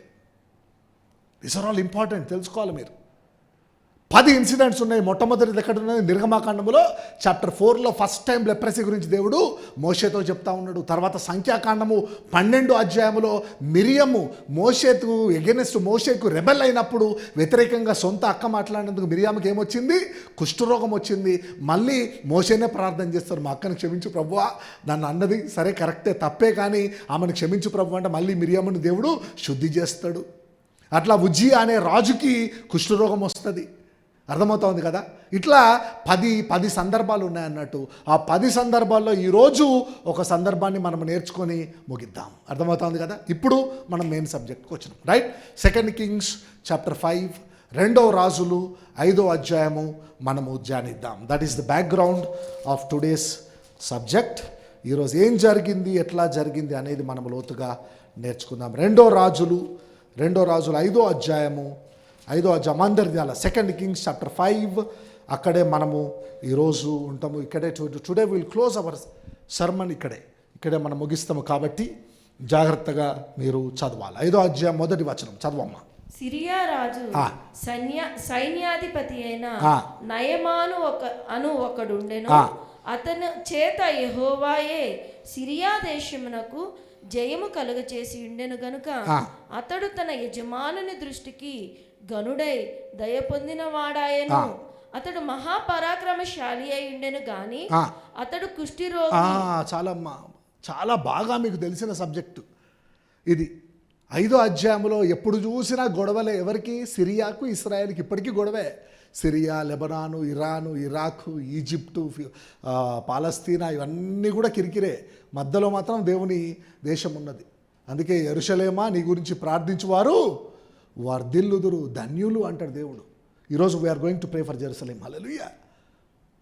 యెరూషలేము ఇస్రాయేలు అప్పుడు డివైడ్ అయిపోయింది. యూదయ, ఇస్రాయేలు డివైడ్ అయిపోవడం జరిగింది. ఇస్రాయేల్కు పైననే సిరియా కంట్రీ ఉంటుంది. సిరియాకు ఇస్రాయేల్కి ఎప్పుడు కిరికిరే. అయితే సిరియాకు ఒక సైన్యాధిపతి ఉన్నాడంట. ఆ సైన్యాధిపతి పేరేంటి? నయమాను. వాడు మహాపరాక్రమశాలి. He's one of the greatest warriors. దేవుడే నయమాను ద్వారా ఇశ్రాయేలును ఓడించి నయమాను ద్వారా సిరియా వర్సెస్ ఇజ్రాయెల్ వార్లో సిరియా గెలవడం జరిగింది. ఎవరి వలన గెలవడం జరిగిందంటే నయమాను ద్వారా గెలవడం జరిగిందంట. నయమాను వాజ్ ఎ గ్రేటెస్ట్ వారియర్, మహాపరాక్రమశాలి, గనుడే. కానీ వానికి ఉన్న నెగిటివ్ పాయింట్ ఏంటంటే వానికి కుష్ఠరోగం ఉన్నదట. వానికి కుష్ఠరోగం ఉన్నది. వాడు గొప్పోడే, వాడు ఘనుడే, చదువు ఉన్నది, జ్ఞానం ఉన్నది, ఐశ్వర్యం ఉన్నది, గొప్ప ఫ్యామిలీ బ్యాక్గ్రౌండ్ ఉన్నది, అన్నీ ఉన్నాయి. కానీ ఏమున్నదట? రాజులు తెలుసు, మంత్రే, గొప్ప సైన్యాధిపతే, కానీ ఏమున్నది? కుష్ఠరోగం ఉన్నది. కుష్ఠరోగమైన సొసైటీ ఏం చేస్తుంది? నేను దూరం పెడుతుంది. You are expelled. There is no treatment for leprosy. చదువమ్మా. సిరియనులు గుంపులు గుంపులుగా బయలుదేరి ఇశ్రాయేలు దేశం మీదికి పోయి ఉండిరి. వారచ్చటి నుండి ఒక చిన్నదాని చెరగొని తేగ అది నయమాను భార్యకు పరిచారము చేయుచు. ఆ రోజుల్లో యుద్ధం అయిపోతే సైనికులందరూ చనిపోతారు, మిగిలిన వాళ్ళందరినీ బానిసలుగా తీసుకుపోతారు. మిగిలిన సైనికులను ఏం చేస్తారు? బానిసలుగా తీసుకుపోయి వాళ్ళతో పట్టణాలు అవి ఇవి కట్టిపిస్తూ ఉంటారు. వీళ్ళ గుర్రాలు మేపడము ఇవన్నీ బానిసలు చేస్తూ ఉంటారు. అదే ఆడపిల్లలు అనుకోండి, లేడీస్ని ఏం చేస్తారంటే ఇళ్ళల్లో పనులకు పెట్టుకుంటారు అన్నట్టు, పని మనుషులాగా పెట్టుకుంటారు అన్నట్టు. అయితే నయమాను కూడా ఒక చిన్నదాన్ని తీసుకొని వెళ్ళి వాళ్ళ ఇంట్లో వాళ్ళ భార్య దగ్గర పని మనిషిగా పెట్టుకున్నాడంట. అర్థమవుతుంది కదా? అయితే ఏం జరిగిందో చూద్దాం. చదవమ్మా. షోమ్రోనులోనున్న ప్రవక్త దగ్గర నా ఏలినవాడు ఉండవలనని నేనెంతో కోరుచున్నాను. అతడు నా ఏలినవానికి కలిగిన కుష్టు రోగమును బాగు చేయనని తన యజమానురాలుతో ఒకరోజు చూస్తూ ఉన్నది. ఆ చిన్నది వాళ్ళ ఇంట్లో పనిచేసేటప్పుడు చూస్తూ ఉన్నది. వాళ్ళ యజమానుడు ఘనుడే, వాళ్ళ యజమానుడు పరాక్రమశాలే, ఏ యుద్ధానికి వెళ్ళినా గెలుస్తూ ఉన్నాడు. కానీ ప్రాబ్లం ఏంటిది? కుష్టు రోగము. ఏ హాస్పిటల్కి వెళ్ళినా, ఏ వైద్యుని దగ్గరికి వెళ్ళినా, ఏ దేశం దగ్గరికి వెళ్ళినా కుష్ఠరోగము పోట్లేదు. మెల్లిగా చిన్నది ఏం చేస్తూ ఉన్నదంటే యజమానురాలుతో, అంటే నయమాను భార్యతో చెప్తా ఉన్నది, అమ్మా మీ భర్త యజమానుడు మా ఇశ్రాయేల్లో షోమ్రోను, ద క్యాపిటల్ సిటీ షోమ్రోన్ అంటే ఓల్డ్ టెస్టిమెంట్లో సమరయ, న్యూ టెస్టిమెంట్లో సమరయ అంటారు, ఓల్డ్ టెస్టిమెంట్లో షోమ్రోన్ అంటారు. అర్థమవుతుంది కదా? The capital city of Israel. యూదయాకు యెరూషలేము, ఇశ్రాయేల్కు షోమ్రోను. షోమ్రోనులో ఒక ప్రవక్త ఉన్నాడు. ఆ ప్రవక్త దగ్గరికి వెళ్తే ఆ ప్రవక్త ప్రార్థన చేస్తే యెహోవా నా యజమానుని స్వస్థపరుస్తాడు అని చెప్పి ఆ చిన్నది, ఆ బానిసత్వంలో ఉన్న చిన్నది ఆ యజమానురాలికి ఒక సలహా ఇచ్చింది. రైట్? ఏమంటామని చూద్దామా. నయమాను రాజునొద్దకు పోయి ఇశ్రాయేలు దేశపు చిన్నది చెప్పిన మాటలను అతనికి తెలియజేయగా సిరియా రాజు, నేను ఇశ్రాయేలు రాజునకు దూత చేత పత్రిక పంపించదనని ఆజ్ఞ ఇచ్చెను గనుక అతడు 20 మణుగుల వెండియు 1,20,000 రూపాయల బంగారును 10 దుస్తుల బట్టలను తీసుకుని పోయి ఇశ్రాయేలు రాజునకు పత్రికను పంపించి వెంటనే నయమాన్ అంటా ఉన్నాడు రాజు దగ్గరికి వెళ్ళి, రాజా మా ఇంట్లో చిన్నదాన్ని ఒక దాన్ని తెచ్చుకున్నాం మేము. ఆ చిన్నది ఏమన్నదంటే మా ప్రవక్త ఒకరున్నారు, ఆ ప్రవక్త ప్రార్థన చేస్తే నా రోగం పోద్ది అని ఆ చిన్నది చెప్పడం జరిగింది. నువ్వు రాజు కదా, ఇశ్రాయేలు రాజుకు ఒక లెటర్ రాసి నయమాన్ వస్తా ఉన్నాడు, ఆ ఎలీషా ప్రవక్త ఎవరో తీసుకొని వెళ్ళండి, నేను ఎస్కాట్ ఇచ్చి పంపుతా ఉన్నాను, బంగారము వెండి ఇచ్చి పంపుతా ఉన్నాను, ఆ ప్రవక్త ఎవరో ప్రార్థన చేపించి పంపించండి ఆ మావని స్వస్థపరిచి అని చెప్పి రాజు ఇశ్రాయేలు రాజుకు ఒక లెటర్ రాస్తాడు. లెటర్ రాసిన తర్వాత నయమాను మొత్తానికి బయలుదేరి వెళ్ళడం జరిగింది. 9వ వచనం చదవమ్మా.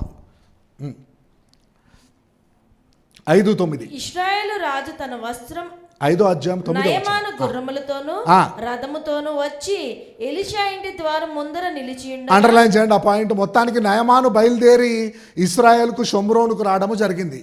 ఎట్లా బయలుదేరుతా ఉన్నాడు? ఇక్కడేం చూడండి, కిందేమున్నది? 20 మణుగుల వెండియు 1,20,000 రూపాయల బంగారును 10 దుస్తుల బట్టలను తీసుకొని, ఇవి గాక 9వ వచనము, నయమాను గుర్రములతోనూ రథముతోనూ వచ్చి ఎలీషా ఇంటి ద్వారము ముందర నిలిచి ఉండగా, మనోడు దేని మీద వచ్చిండు? రథం మీద వచ్చిండంట. మనోడు ఎస్కాట్ అంతా ఎవరున్నారు? సోల్జర్స్ అందరు గుర్రాల మీద ఉన్నారంట. మనోడు వెళ్ళి ఎవరి ముందు ఆగింది? ఇప్పుడు ఎలీషా ఇంటి ముందు ఆగడము జరిగింది. అర్థమవుతుంది కదా మీ సబ్జెక్ట్? ఇప్పుడు ఎందుకు వస్తా ఉన్నాడు ఎలీషా దగ్గరికి నయమాన్ ఎందుకు వస్తూ ఉన్నాడు? ఎలీషా ప్రవక్త, ఆ ప్రవక్త ప్రార్థన చేస్తే కుష్ఠరోగము పోద్ది అని ఆ చిన్నది చెప్పింది కాబట్టి మనోడు రథము మీద, మనోని సెక్యూరిటీ అంతా గుర్రముల మీద బయలుదేరి నయమాను మొత్తానికి ఇశ్రాయేలులో ఎలీషా ఇంటి దగ్గరికి వచ్చి ఇంటి ముందర రథము గుర్రాలు ఆగినాయంట. చదవమ్మా. ఎలీషా నీవు యోర్దాను నదికి పోయి 7 మార్లు స్నానము చేయము, నీ వళ్ళు మరలా బాగై నీవు శుద్ధుడు వగదువని అతనితో చెప్పుటకు ఒక దూతను పంపెను. ఎలీషా బయటకు వస్తలేడు. ఎలీషా దగ్గర ఎంతో మంది అసిస్టెంట్లలో ఒకరికి చెప్పిండు, అరే పోయి ఆ నయమాన్ వచ్చిండంట, నయమానుతో ఏం చెప్పంటే నువ్వు లోపలికి రావాల్సిన పని లేదు, అట్నుంచి అటే వెళ్ళి నువ్వేం చెయ్యంటే యోర్దాను నది, జాగ్రత్త వినాలా, యోర్దాను నది, గలిలియా సముద్రము తెలుసా, విన్నారా ఇప్పుడు న్యూ టెస్ట్మెంట్లో? గలిలియా సముద్రం ఇక్కడ 3 భాగాలు ఉన్నదా, నన్ను చూడాలా, పైన ఏ భాగం గలిలియా, మధ్యలో సమరయ, కింద యూదయ. అయితే ఈ పక్కన నుంచి ఒక నది ప్రవహిస్తూ ఉంటుంది. మీకు ఇజ్రాయెల్కి ఎప్పుడైనా వెళ్దాం మనం హోలీ ల్యాండ్కి, ఈ పక్కన నుంచి ఒక నది ప్రవహిస్తూ ఉంటుంది అన్నట్టు, రైట్, పైనుంచి అంతే కదా, నార్త్ నుంచి సౌత్కే కదా పోయేది, పైనుంచి కిందికి నది ప్రవహించేటప్పుడు ఇది గలిలియా ప్రాంతం నుంచి ప్రవహించినప్పుడు దాన్ని గలిలియా సముద్రం అంటారు.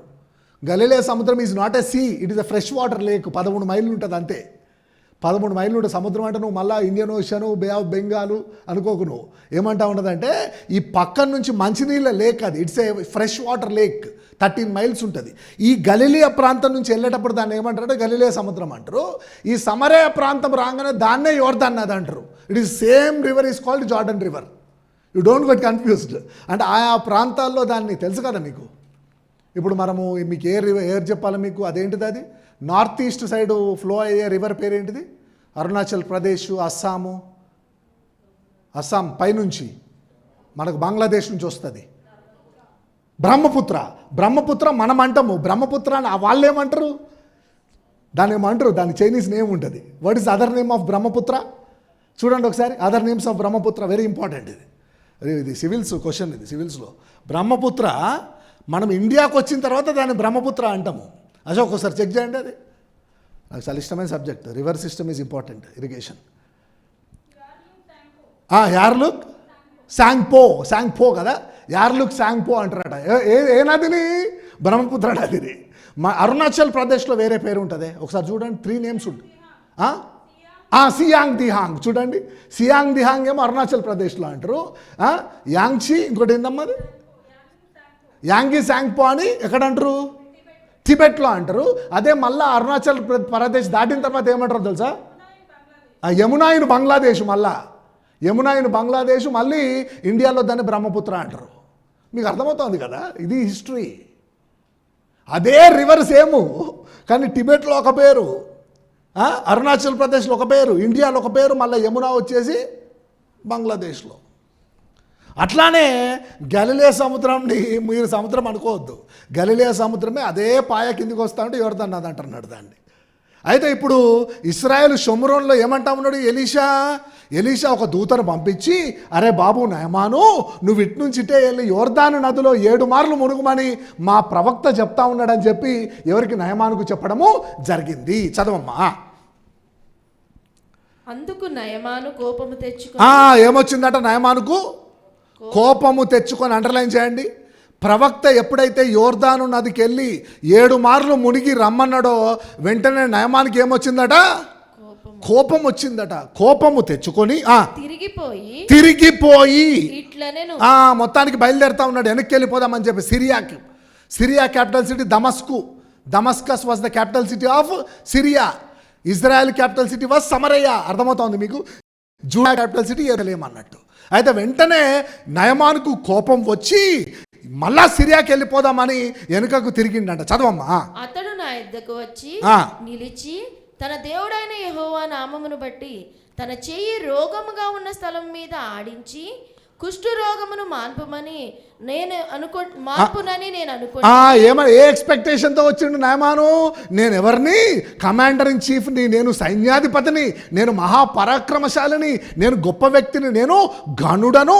అందులో ఎవరి రికమెండేషన్ ఉంది, నాకు సిరియా రాజు రికమెండేషన్ ఉంది. కాబట్టి నేను రాగానే నా రథము దగ్గరికి ఎలీషా పరిగెత్తుకొని వచ్చి బొకే ఇచ్చి శాల్వా కప్పి లోపలికి తీసుకొని వెళ్ళి సన్మానం చేసి ప్రార్థన చేసి స్వస్థపరుస్తాడు అని నేను అనుకున్నా.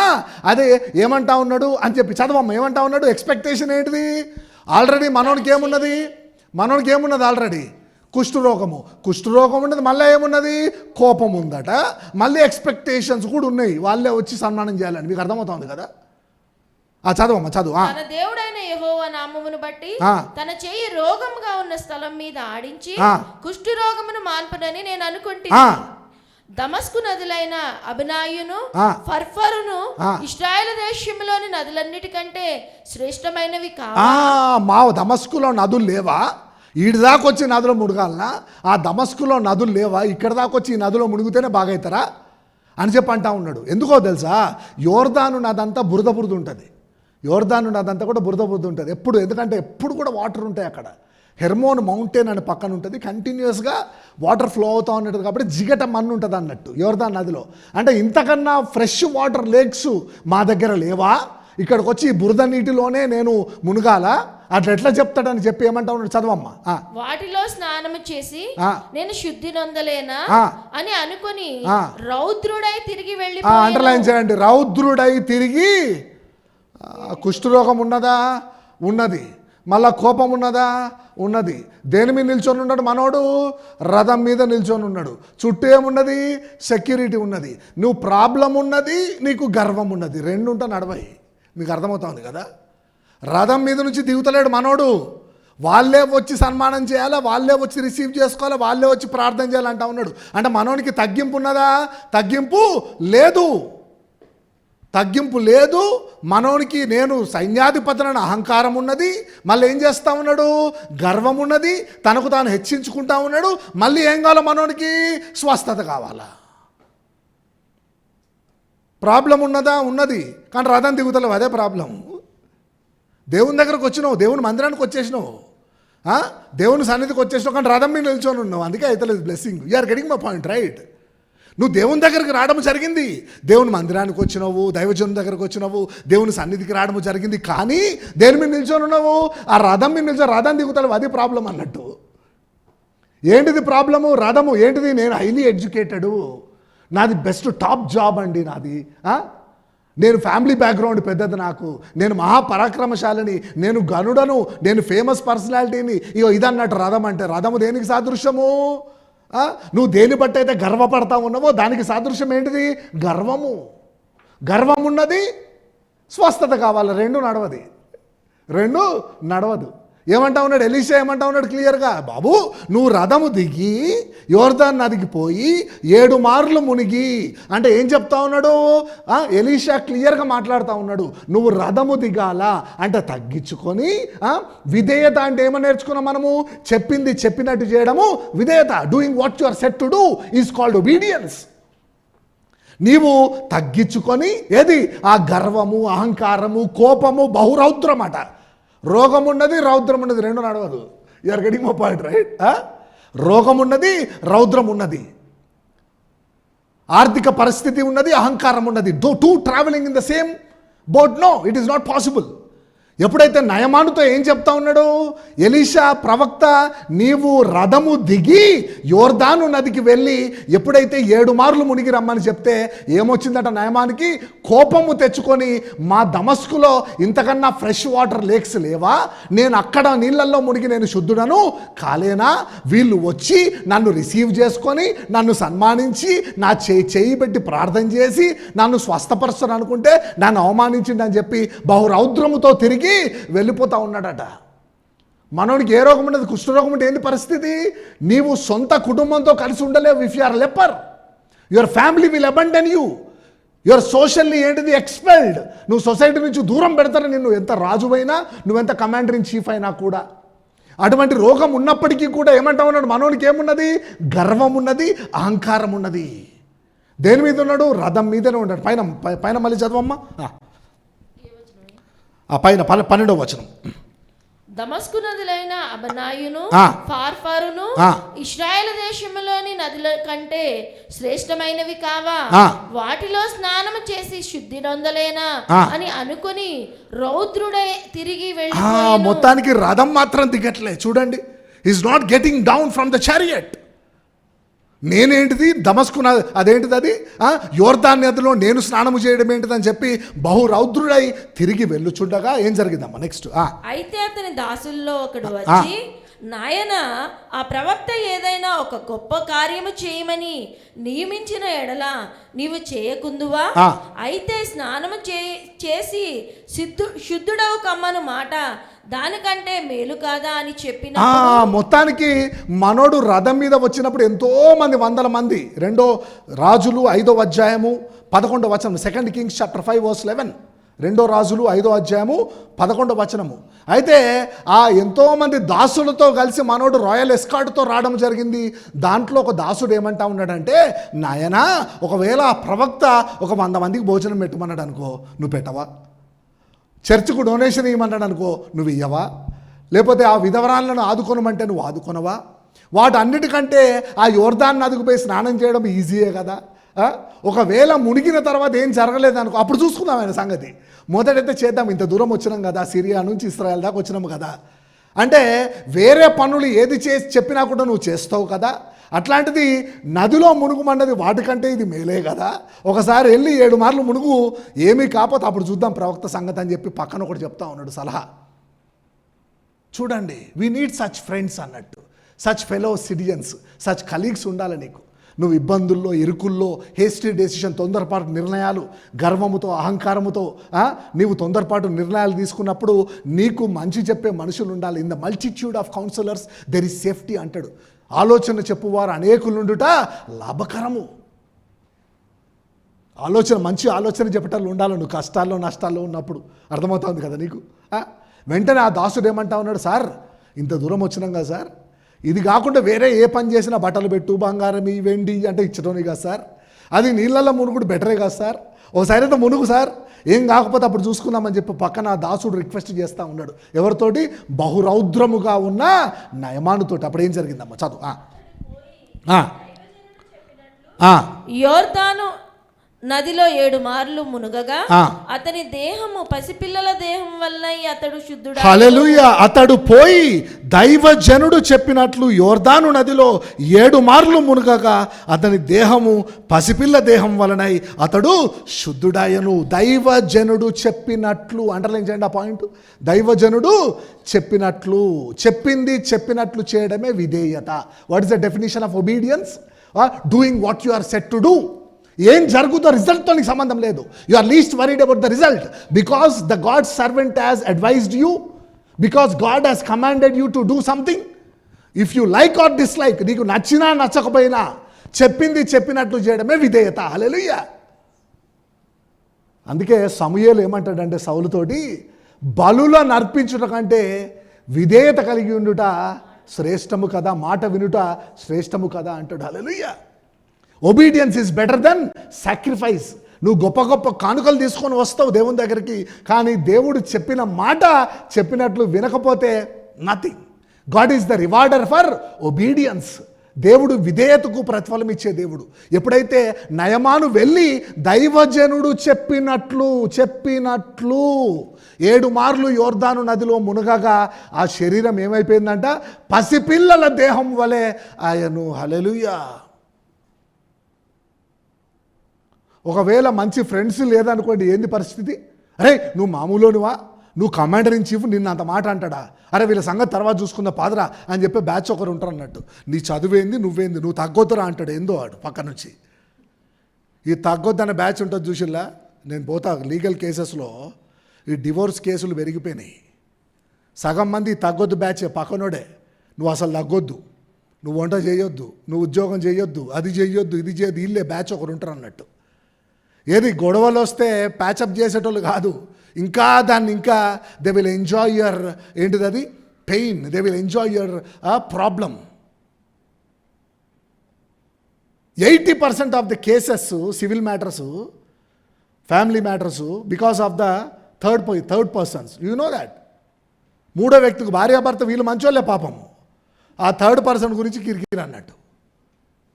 అంటే మా థర్డ్ పర్సన్ కూడా మంచోడు అనుకో, వాడు ఏం చేస్తా ఉన్నాడు? He's pacifying the problem, he's reconciling you. అరే లేదు నీకున్న టాలెంట్కి ఈ ఉద్యోగం కాకపోతే మళ్ళీ ప్రయత్నించు, నీకు వస్తుంది. లేదు కొంచెం తగ్గించుకో, ఒక 4 రోజులు నేను ఇబ్బంది పెట్టినా మీ బాసు, ఒక 4 రోజులు ఓర్చుకోరా ఈ జాబులో, నీకు అంతా మంచి జరుగుద్ది. లేదు నీకు ఇబ్బంది అయినా సరే నువ్వు ఆ పని చేయి, కొన్ని రోజులు చూద్దాము అని చెప్పి నేను ఎంకరేజ్ చేసే ఫ్రెండ్స్ కూడా ఉండాలా. తినువాడు జబ్బుది అనుడు, పక్కకు వెళ్ళి దానిని మెచ్చుకొనుడు అన్నది సామెతల్లో. తినేటప్పుడే మమ్మో ఇది తింటే జబ్బు వస్తుంది నీ ఇష్టము అని చెప్పి పక్కకు పోయిన తర్వాత ఆడు కొనుక్కొని పోతాడు ఇంటికి. సామెతలలో ఉన్నది. సామెతల్లో క్లియర్. తినువాడు జబ్బుది అనును, పక్కకు వెళ్ళి దానిని మెచ్చుకున్నా. నీకేమో వద్దు సార్, ఈ ఏరియా అస్సలు డెవలప్ కాదు సార్ అని చెప్పిండట. సరే మా ఫ్రెండ్ చెప్పడానికి కొనలేదు, ఏ ఫ్రెండ్ అయినా చూపెట్టడానికి తీసుకుపోయి నా ఫ్రెండ్ కొన్నాడట ఇల్లు. ఇదేంద్రా నువ్వు కొన్నాడు, ఈతోడు ఏం చెప్పిండు, ఇది వద్దు ఇది మంచిది కాదు అని చెప్పి తర్వాత ఆడు కొనుక్కున్నాడట ఇల్లు. చూడండి. అయితే దాసుడు మంచోడా చెడ్డోడా? దాసుడు ఒకవేళ దైవజనుడు వేరే పని చెప్తే నువ్వు చేస్తావు కదా, ఒకసారి నీళ్ళల్లో మునుగు యోర్దాన్ నదిలో, తర్వాత చూద్దామని ఆ మంచి మాట చెప్పినందుకు ఆ దాసుడు మంచోడు.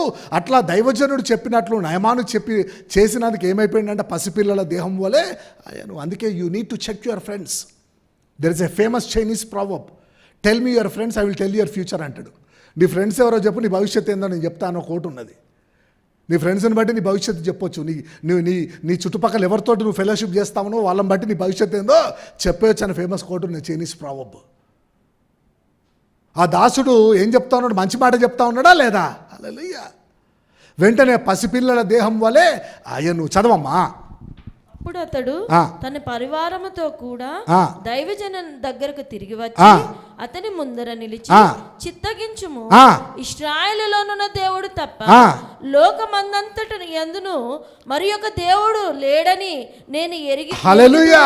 అదే నయమాను ఏమంటా ఉన్నాడు, ఎలీషా దగ్గరకు అందరు చెప్పండి ఒకసారి నా తర్వాత, ఇశ్రాయేలులోనున్న దేవుడు తప్ప లోకమంతటి అందును మరి ఒక దేవుడు లేడని నేను ఎరుగుదును. హల్లెలూయా. రథము మీదే ఉండి రథము దిగకపోతే అద్భుతము జరిగేదాన్ని జీవితంలో. నువ్వు తగ్గించుకోకుండా అదే గర్వముతో అదే అహంకారముతో నేను ధనవంతుణ్ణి, నేను బాగా చదువుకున్నా, నేను జ్ఞానవంతుణ్ణి, నేను అది ఇదని నువ్వు తగ్గింపు లేకుండా జీవిస్తే నీ జీవితంలో అద్భుతము జరుగుద్దా? ఎప్పుడు అద్భుతం జరిగింది నేమాను జీవితంలో? ఎప్పుడైతే రథము దిగి, you are getting my point right, రథము దిగి చెప్పింది దైవజనుడు చెప్పినట్లు చేసిన తర్వాత ఏం జరిగింది? అద్భుతము జరిగింది. నూతన ఏం జరిగిందంటే శరీరము పసిపిల్లల దేహం వలె ఆయను. అంటే new life, the beginning of new life is the humbleness. The secret of beginning of new life is humbleness. Hallelujah. తగ్గించుకున్న వారిని దేవుడు ఏం చేస్తాడు? హెచ్చిస్తాడు. తాను తగ్గించుకున్నవాడు హెచ్చింపబడును. Many blessings are stopped.